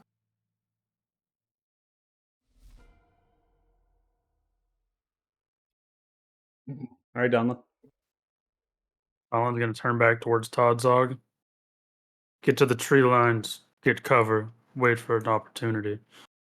And Donlan's actually going to dash under the dragon, looking for whatever the fuck is throwing trees. Which I still cannot see. That is fucking terrifying. I mean, you do have a dragon's ass on top of your head. Yeah, but I got a lot of dark vision. Todzog is going to action dash all the way to this tree over here as best as he can, staying low. And fuck, I don't have anything else I can do I? Oh, there's one thing. Hold on, what's the range on this?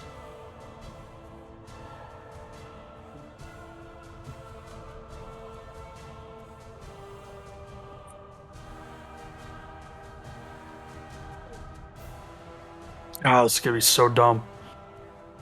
If you're looking for a fight, how about you look down? And I will taunt as a bonus action. Succeeds at Sounds the like a 27. bad idea. Yeah, I figured he'd save. I will end my turn.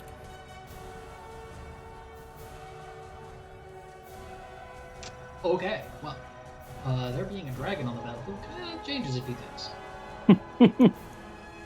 But, What? No. couldn't possibly. Yeah,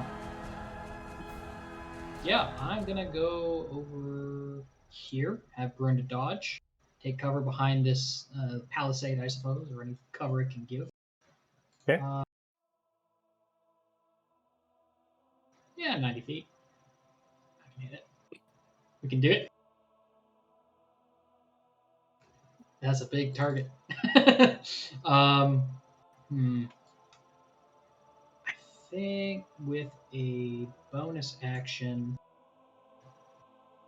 Do I have any poisons? Ooh, I do have a poison bane. Nice. Can Yeah. you so shoot I that will- far? Yeah, it's 120 feet for the sling. Wait, shit. It's is it 60 feet in the air. 60 feet. Dagnabbit. I was thinking of- 120.2. I was thinking 120.2. of the short bow. So I take that back. I will have Brenda dodge or dash, excuse me, Okay. to get up to. Let's see, how far is 60 feet from this thing? Man's about to piss off the dragon. Yeah, probably I'm going to die, but that's okay. As long as you go stand over there while you piss off. Yeah, I was gonna say I'm gonna go stand next to Pip. This- Okay, so 50 feet dash, and then I mean, when I went by Kanan, did I see that he was potentially doing anything? Are you Can we hiding check what on you were him? doing, Kanan? No. No. So you probably saw Kanan grab, you said it was an amulet, right? Yeah. Yeah, grab the amulet. You're focusing yourself in presence and body as you begin to unleash the power of the stone in the direction. You also feel an earthen connection towards the stone as it kind of echoes outwards as the ground quakes. You feel the presence strongly, and then upon feeling that, you begin to speak those words of power towards the dragon. You don't know of the effect until the start of the turn, but you, Lance, would be able to see. Okay. In light of that, actually, I would like to go back to my plan, and I will dodge as well. So I will dodge, Brenda will dodge, and I want to see what Kanan's effect does, because Lord knows I might interrupt some spell effect he's about to do. Okay. So, let's see. I put it both on you. Don't worry. I got you. Cool. Good, good. That'll be my turn. Well, Jax, you are underneath. You gonna still? What are you doing? All right, I can't really see shit, so I'm gonna try to target Olas here with my bonus action and give him a potion. See Olas underneath. Oh boy, that didn't do much. Sips at it. Begins to slightly cry.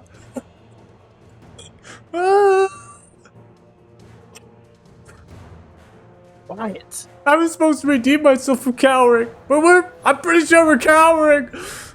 No, you're doing just fine. And could I see Donlin from here? Through the brambles of the tree? Sure, yeah. I'm going to for Jax. So Olas. Stay here, stay quiet, stay still. You're dead. I'm going to try for Jax though to free myself, and I think you said acrobatics. Yep. Would be one of the checks. Mm-hmm. All right, 17. You're able to break the restraint. That's your action to do so. And I already used my bonus action, so that's and Olas is plain dead still underneath the tree. Pip. And that's my turn. Now come to you. You're in the back of your wolf, and you can observe a large and intimidating black dragon, hundreds of feet long. The wings span well into the hundreds.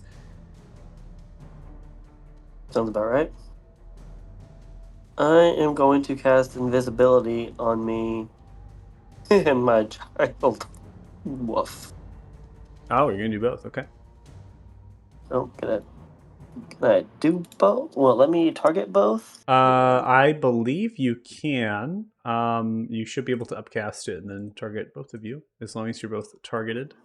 Shift T. If not, I will pass on the condition to them. Sure do that. Okay. And let's do it.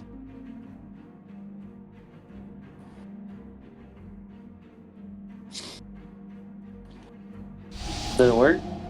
Or would you have to? You definitely put it on Todzon. Or Oh, cool. sorry, Looks like it worked.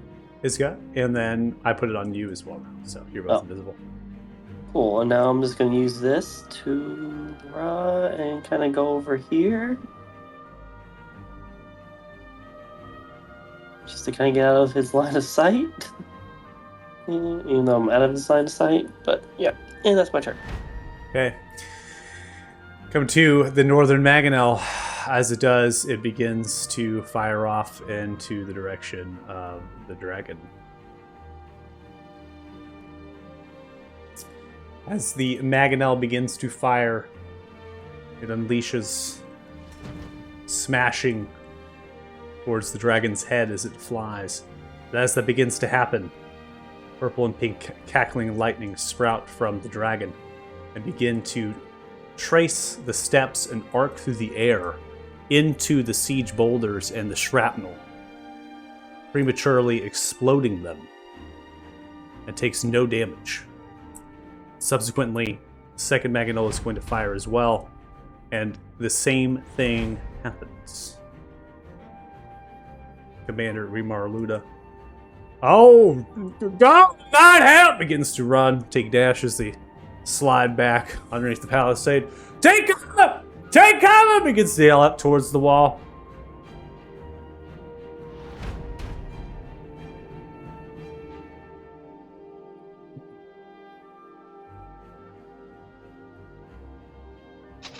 We come to some Tugin on the north side. They're going to fail, still trapped underneath the tree. Soldiers hiding behind the wall now come to the yellow. Tugin, the 6 of them, they're going to move and get behind here and begin to space themselves out, taking the heed of the commander to get cover.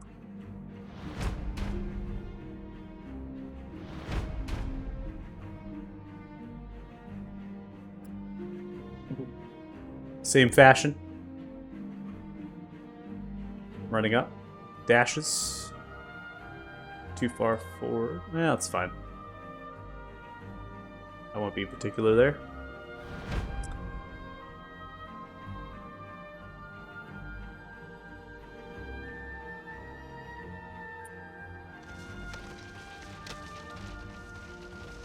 Now coming into some of your visible range, towering 120-foot tree.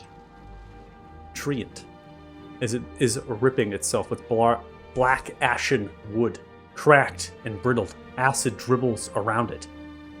A siege monster, intent and purpose to chuck trees. Rips more out of the ground, and as it pulls the tree, you see it kind of reaching. And it kind of grabs the tree, and almost as if its targets were aimed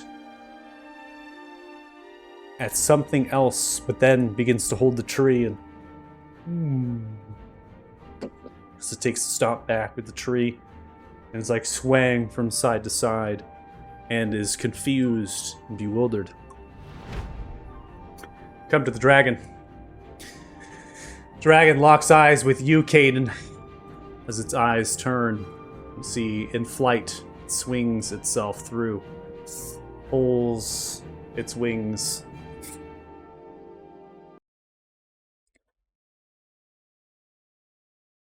Headed for a bank, almost like it's coming through and banking its wings against a flap, rushing into the ground as it begins to pull altitude.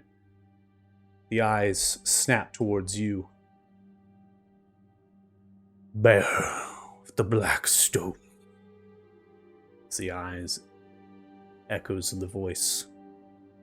Your command was exactly what? Candid. Turn around and leave. Turn around and leave. You can see as the dragon pulls itself in its embankment. It is going to fly off the map, heading back into the fog.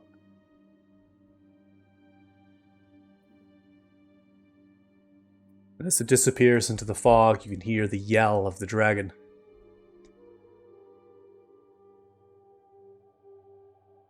Sylvana, I will get you. I will come for you. And then nothing.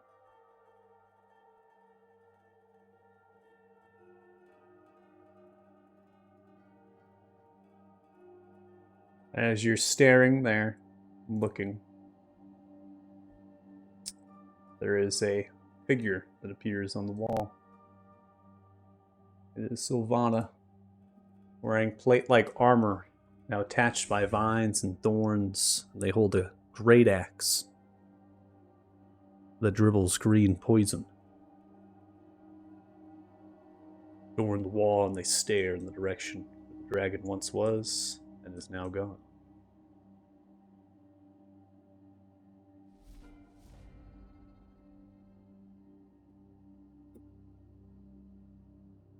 Katie, you're up.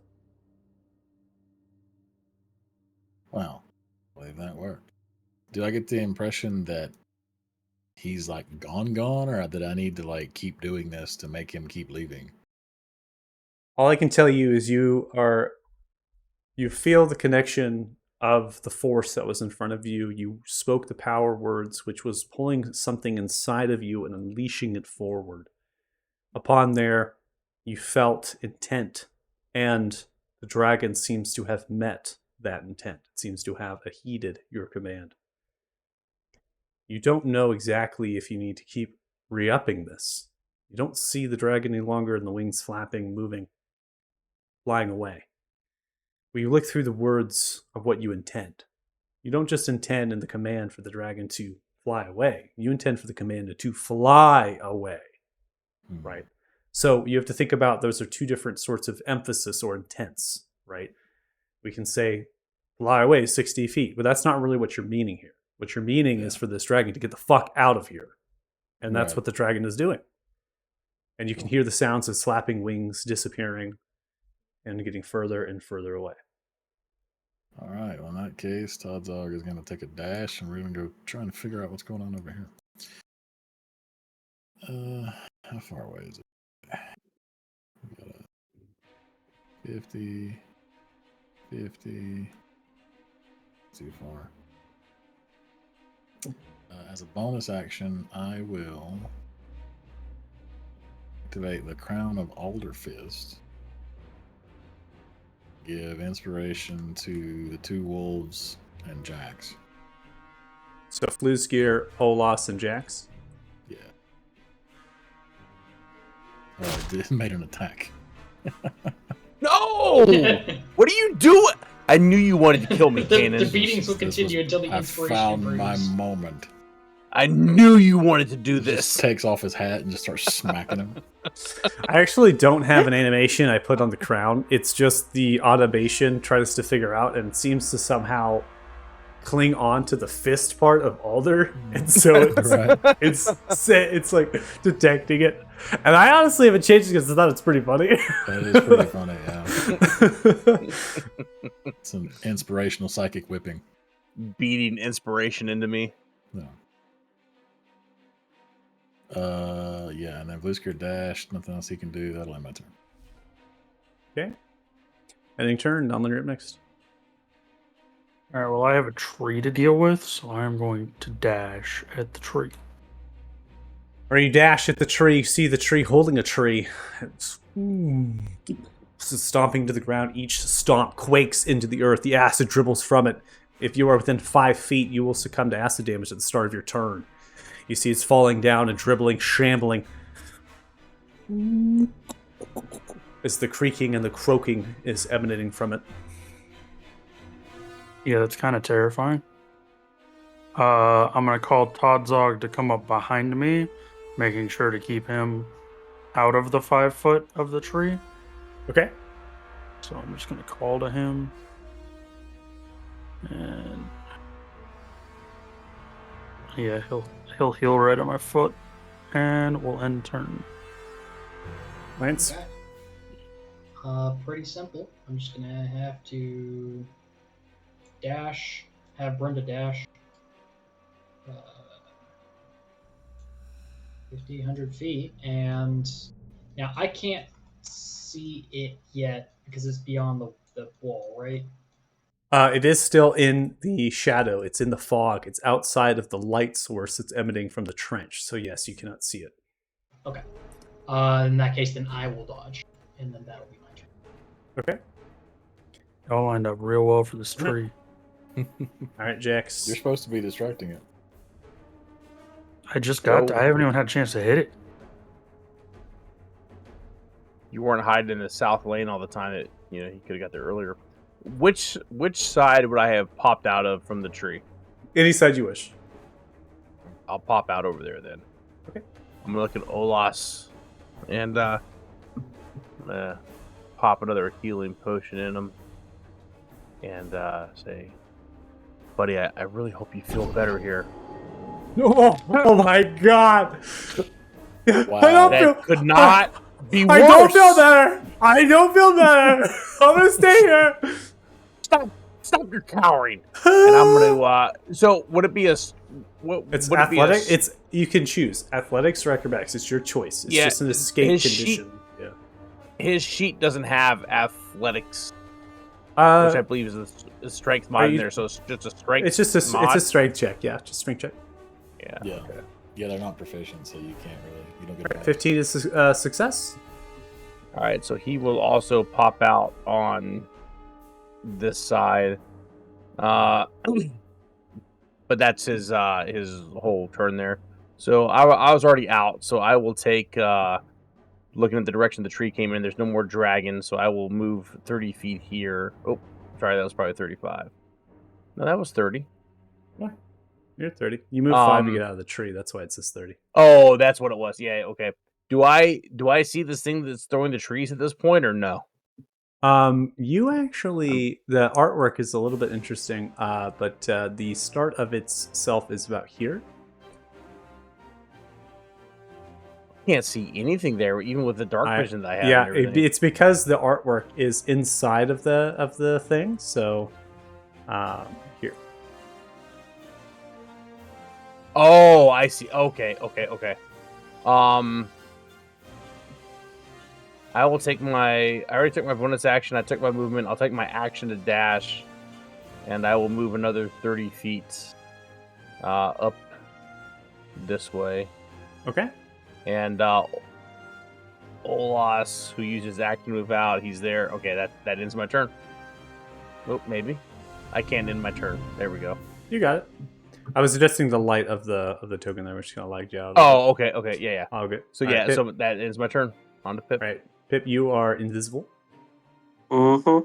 So I'm just going to see if I can get a hold of my. Where'd he go? Is it because he's invisible? You can't see him. Oh, awkward. How do I move? You're off. I don't know. I think you drag. Drag.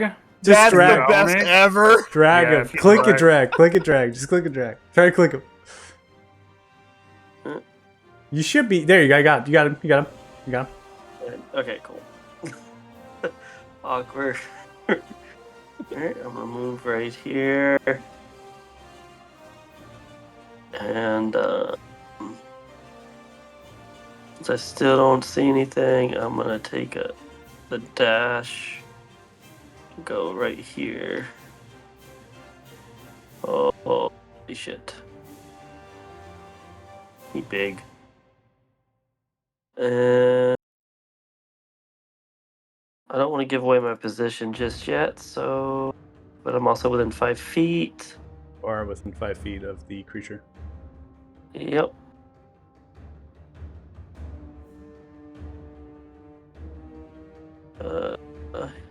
You know what? Let's find out something. This is probably a terrible mistake. I'm going to talk shit to the creature with unsettling words.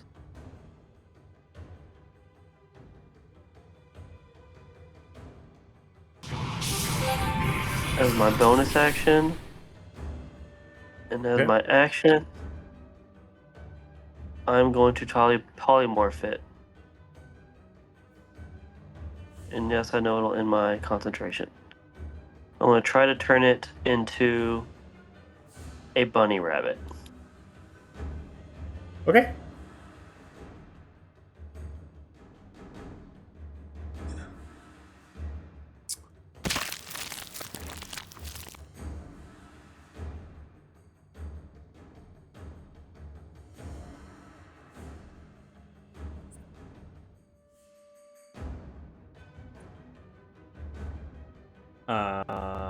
Okay.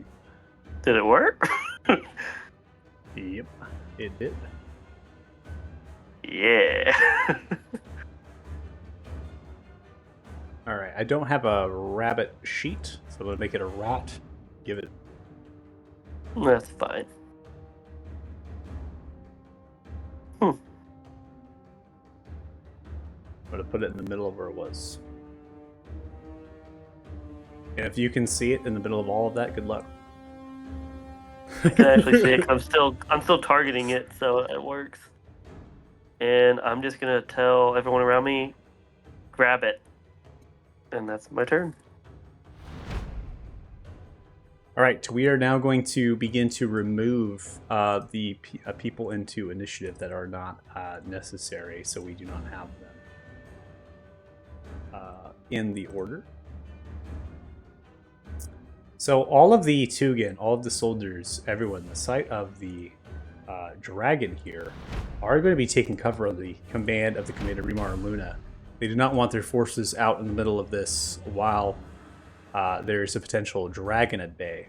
So the Tugin on the north side are going to get themselves out here. They're then going to get themselves behind the tree to try to take cover. They do not want Dwarven soldiers charging unnecessarily into dragon breath that's going to be bleeding and unleashing themselves around there. The Commander Remar and Luna, though, is going to step out themselves, and they are going to charge forward. They will not let their soldiers do this, but they themselves are going to come forward as they're holding their axe and their shield at the ready. Ending turn. We now come to the bunny rabbit. The bunny rabbit's polymorphed, and it is scared. So it is going to begin to run away.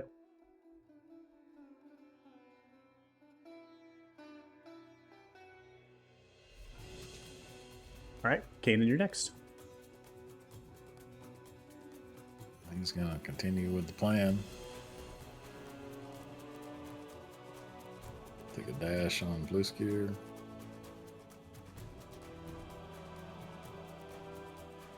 Where is it? See anything? No. As an action, he will feed the wolf a potion.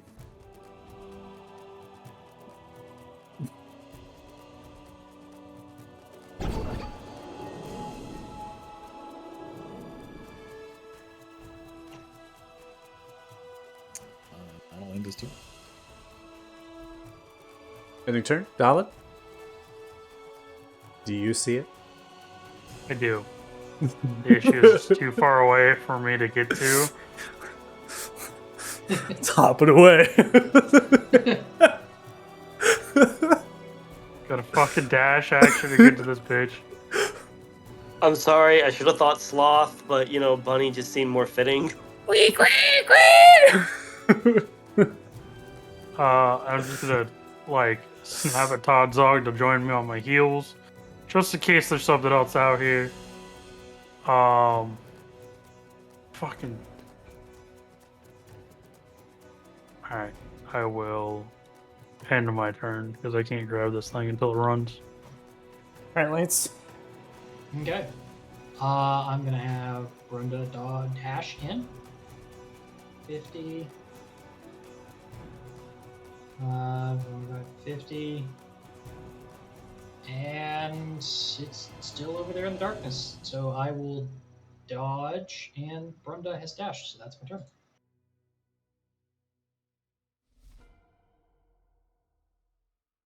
Alright, Jax.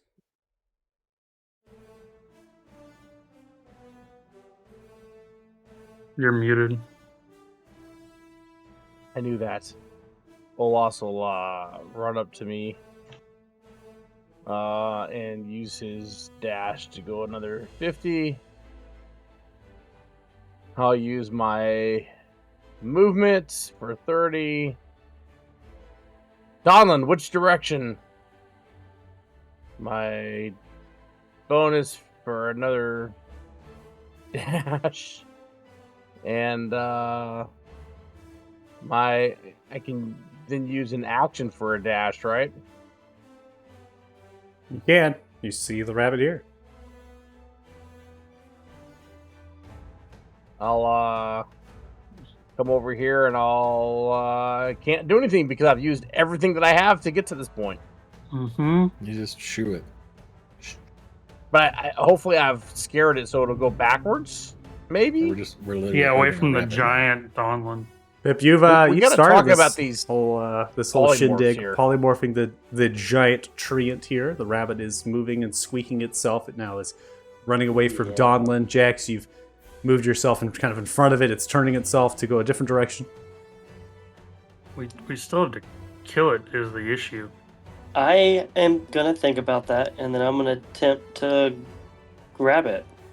Oh right. god. Is What's you my mean thing? Isga's gonna grab it, or are you gonna grab it? No, Is- no, I'm gonna. Isga will probably kill it. All right, you gotta Is get off of the Poe- wolf. Yeah. Is Poe big enough to swallow a rabbit? hoe is still in my pocket. I am not going to get him out. All right. So I'll remove. Oh, you my wanna- accidentally swallow half So the world. you're gonna want to unmount. I'll unmount you here. Okay. Okay. Then you're gonna be right here. Okay. And then what Alright. you're gonna want to do is you're gonna want to try to grapple. So I need a athletics check. Okay. Pip and athletics. Here we go. I mean, you're going against a bunny. That's not bad. I have a Cool. +8, so You I have hope. expertise in athletics. It's one of the things I got. All right. You grapple it. All right. So, guys, how do I kill this so when it comes back, it'll die again? Can I like put it in like underground so when it comes back, will it get crushed? What do we do? I have an hour. Did you see how big that thing was? Exactly. Could we put it somewhere deep underground so when it comes out, it won't have anything to grow and so it'll crush itself? 100. I don't 20. think we could dig 200 feet in the ground in an hour. I'm not digging for that long. No. I think you just put it down and we kill it and we kill it. This is the end of Like, combat. Oh No. no. Like we just killed the tree. It's not that we're all here. I mean, do you want me to set up a tent first? What? So we can retreat into the tent if we start to die while we fight it. I'm gonna start calling you Pip the Cowering. How? That's a good idea. It won't be able to kill us because you just go into the tent. It won't harm you. And when you're ready to come back out, you come back and I fight think it. it means tiny hut. Tiny hut, yeah. Oh, don't you have to be inside that? Yeah. Yeah, you wouldn't be able to leave. That does sound like cowering. No, you can leave and come back. We can. You can't. The person that cast it has to stay in it or it disappears. I mean, I can cast from where I'm at. So you're gonna go hide inside of a tiny hut. I just turned this thing Great. into a rabbit to give us a strategy here. You gotta think put it outside down the so we can box. kill it? You gotta think outside the box. There is actually a way that you can accomplish this. You haven't thought about it yet. Can I put I him mean, in we the could tiny just hut? shove it in a bag How of many holding, bags but of that's holding very do we lame. have? Yeah. You could shove it. You could shove it in a bag of holding, but you can do something else instead of just shoving it in a bag of holding because this party, I believe, has 2 bags of holding. I We're don't not have a bag of holding sacrificing at all. our bag of holdings for. We are not opening a tear in the universe. Food for thought. Put the we're rabbit not, down We're not opening a and we tear in the kill them. universe. Meanwhile, literally. I wasn't waiting for that one. We already did that. That's why we shouldn't do it again. Yes, we have learned our lesson. Just put it down and we can kill it. But there has to be an easier way to do this. Just put it down and we can kill it. So while you're That's having this conversation, there is going to be a character that begins to make their way from the wall, and they are going to appear. You hear the voice of the first commander. So, wow, what are you doing?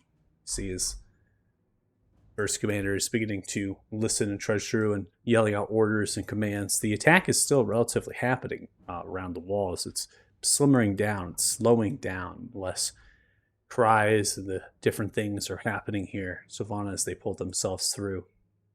I didn't think that Grugash would ever appear, but alas, they have.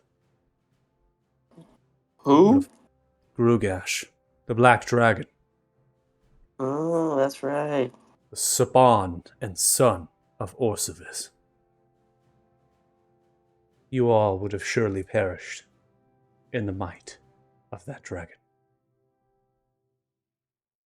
He seemed to be rather obsessed with you personally. I'm the one that got away. Grugash prides themselves, capturing their slaves, turning them. And it seems you all have captured something else. No, if anybody knew how to deal with a big tree, it'd probably be the druid. True. We have a big tree that's a bunny. What do we do? It's rather inconvenient to deal with. I'm just saying, I got an axe. Usually when you're going to cut down a tree, you use an axe. That's accurate. Yeah, I mean, he's really pretty tree. big. Of course. You Why can risk our lives? slay this treant, this guardian of the forest, the guardian of the Wood of Red, now corrupted and turned and twisted into something else entirely. It's lived its years, hundreds and hundreds, serving the likes of Grugash and Orsivis. It has been turned and twisted to march down here, east of its home. And its destruction is only a small fraction of what it would do to all of us if it reappeared from this spell you have conjured. We might have the combined might to defeat it. We might not. Grugash may return. Whatever sent it fleeting, this great power. I will have questions of why that is. Grugash would not leave of their own accord. That was something I believe you all have accomplished. Power is bewildering to me, the likes of all of you. I thought I had seen all of it. Now, I am rightly confused. The treant has been corrupted. I am aware of this corruption, and I can cure it. The tree will be of its own will. There will be no need to slay it. Okay, so I just bring him back and you can just go, or should we like? How do we do this? Should we stay and help, or is it something you can handle? It is something that I can handle. It is not so dissimilar from the things that I have done for all of the Fae, helping them remove the corruption and bile that the marshes plagues them with. There are some undead that I have helped, but there are many that are far gone. The treants are rightly attuned to the wood. Their corruption is merely from the water as it's spread through their bark. And I believe motions for their hands and the axe. If I can cure that water, then they will no longer be enslaved. They will move away from here. Can you cure it within the hour? Of course. Oh. She's good. Do you want me to hold the bunny, or do you want to hold the bunny? That's a corrupted evil tree at the moment. You can bring in here. Okay, so Pip's just gonna hand her. Watch out! He tries to bite you. It's the creature to her. Okay. You pass the creature to her, and you see the druid begins to calm the rabbit down. Peacefully, tapping into speaking with animals, begins to speak to the rabbit. And growing their magic, they begin to use similar casting of a remove curse.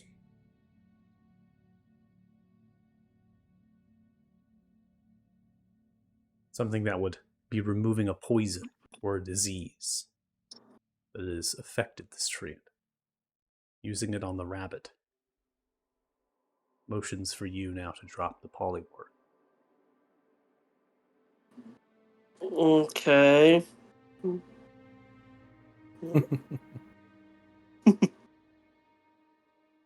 And he's going to drop it.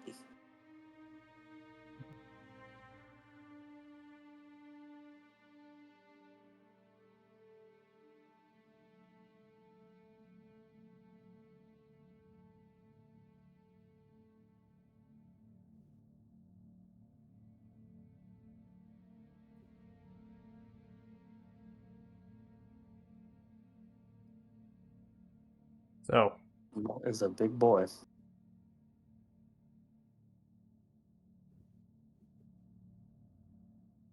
Few of them. as you release the polymorph, Sylvana is at the ready.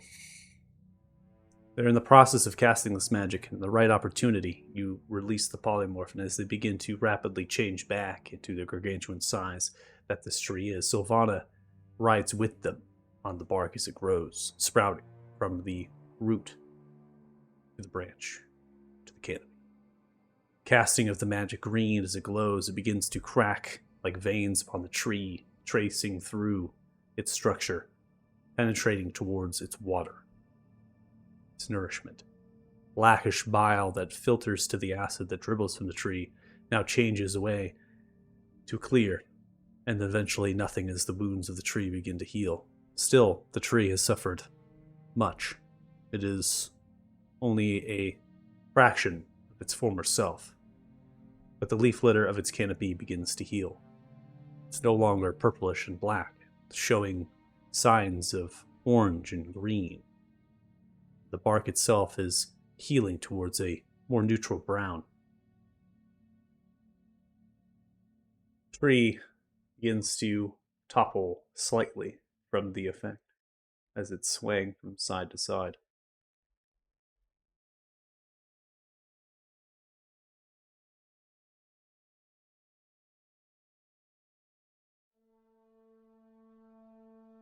As we end today's session, you see the voice echo from the tree. Thank you. Thank you.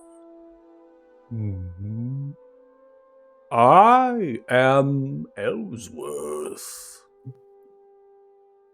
It's echoing and stepping.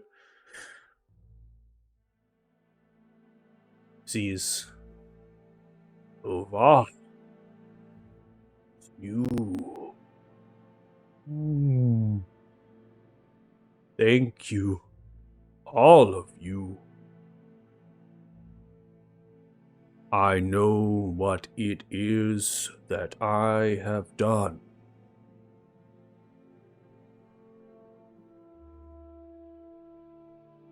See as they motion, look, distance. It's swaying from side to side as Commander Marluna stands at the ready. Horses now ride from some of the soldiers out onto the battlefield, as well as horns being blown. Signal suggests that the undead are retreating.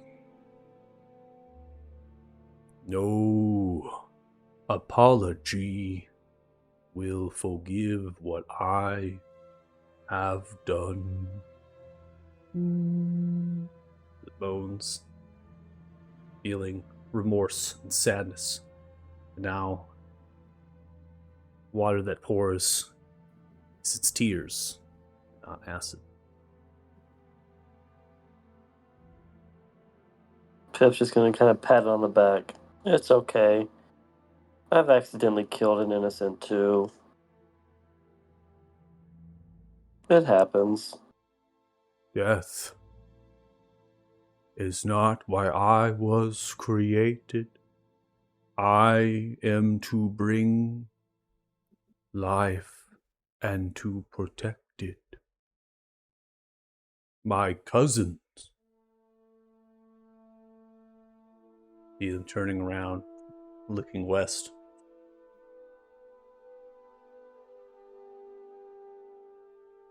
They need to be freed. They begin to moan, and tears still fall from the eyes.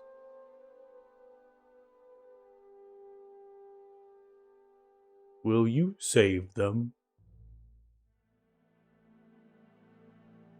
Of course. How are you gonna promise that? We almost died to one of these guys. Yeah, but we didn't. Ellsworth, I will do what I can to save your flock. Can you tell us, where did you march from? Where were you? I was near the altar of flowers. When they came,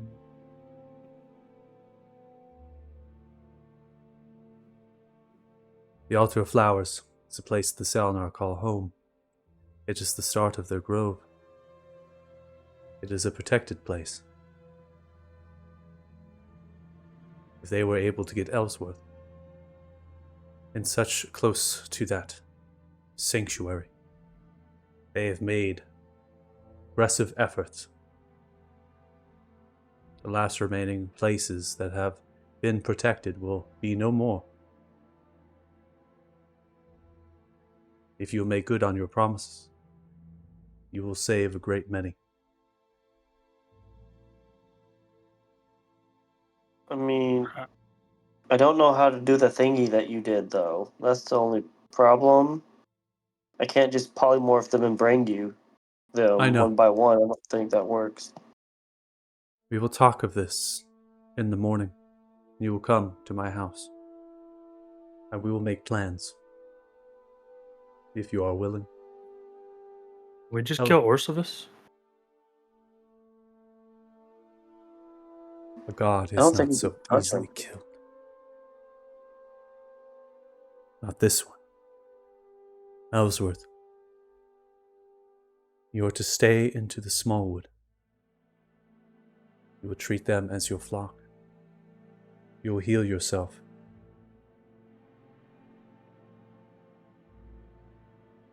Goodbye, old friend. As Ellsworth reaches and grabs, lowers Sylvana down towards the ground. Goodbye. He begins to walk, heading north, slightly west, going further into the wood, disappearing.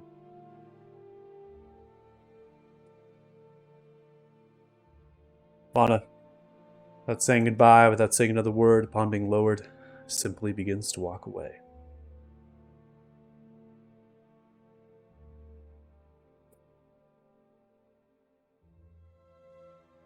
That's the end of our session. See? Easy day. All right. I congratulate all of you for accomplishing the siege of Fort Farron. This is a slight alternate in terms of how the siege normally plays out. I'm sure those who have played it did not expect something to happen in the way that it happened. There's 2 inspiration points that will be rewarded today. The first inspiration will be towards Kanan for a successful control of a dragon that requires an obscenely high check, and also thinking outside the box to use that stone on reference to what another player had done many moons and sessions ago. And the second inspiration point will go towards Pip for using a polymorph spell on the Gargantuan siege monster and understanding that its saving throw might be enough to fail and to get upon the creature without it doing harm. Especially because you didn't realize that the tree itself was actually corrupted and that it was a creature that would be, without another word to describe, innocent.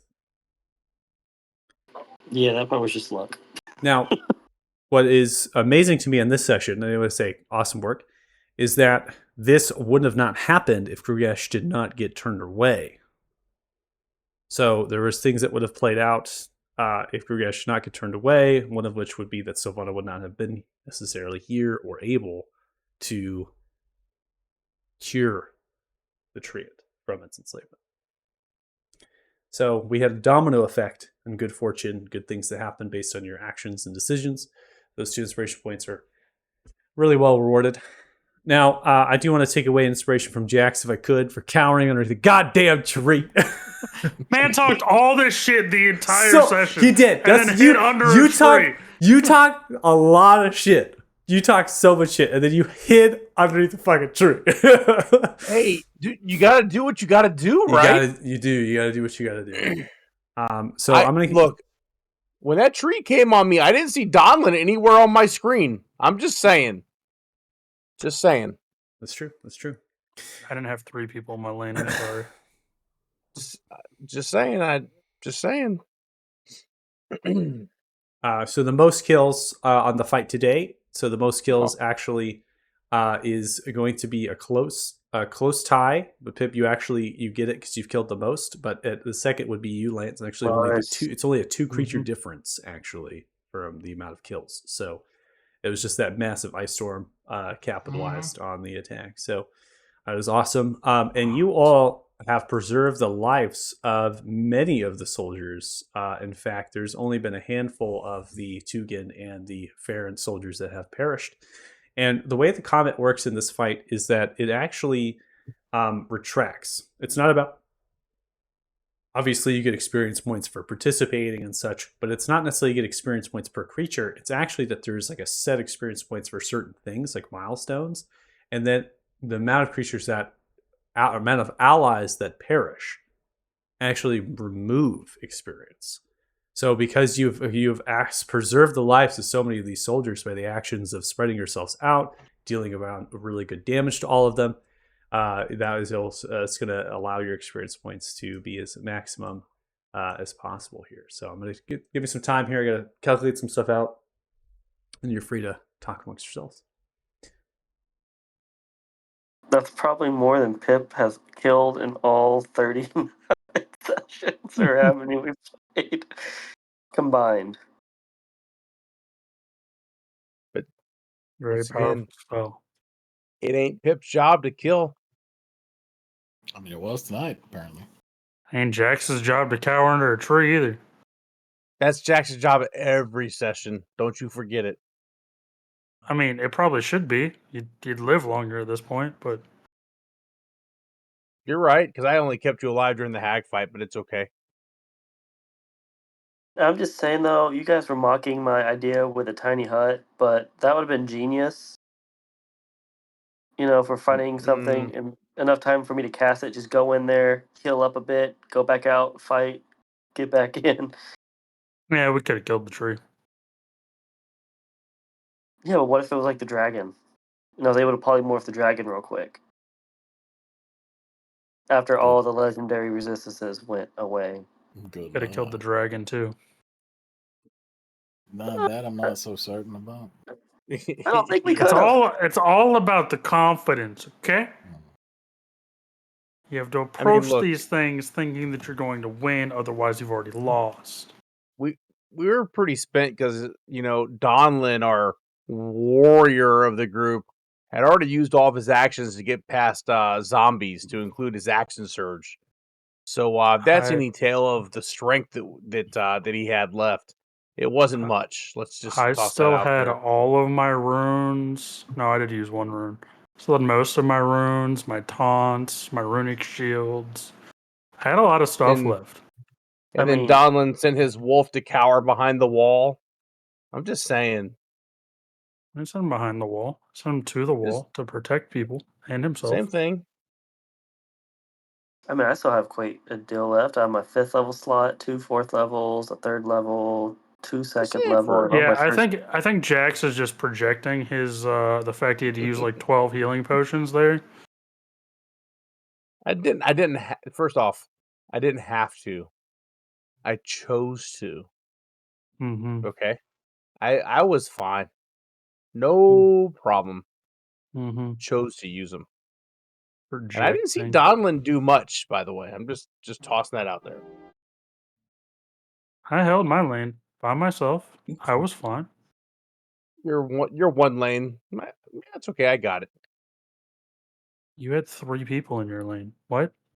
I most certainly did not. But it's okay. You might want to go rewatch that VOD. Oh, I don't have to rewatch it. I lived it.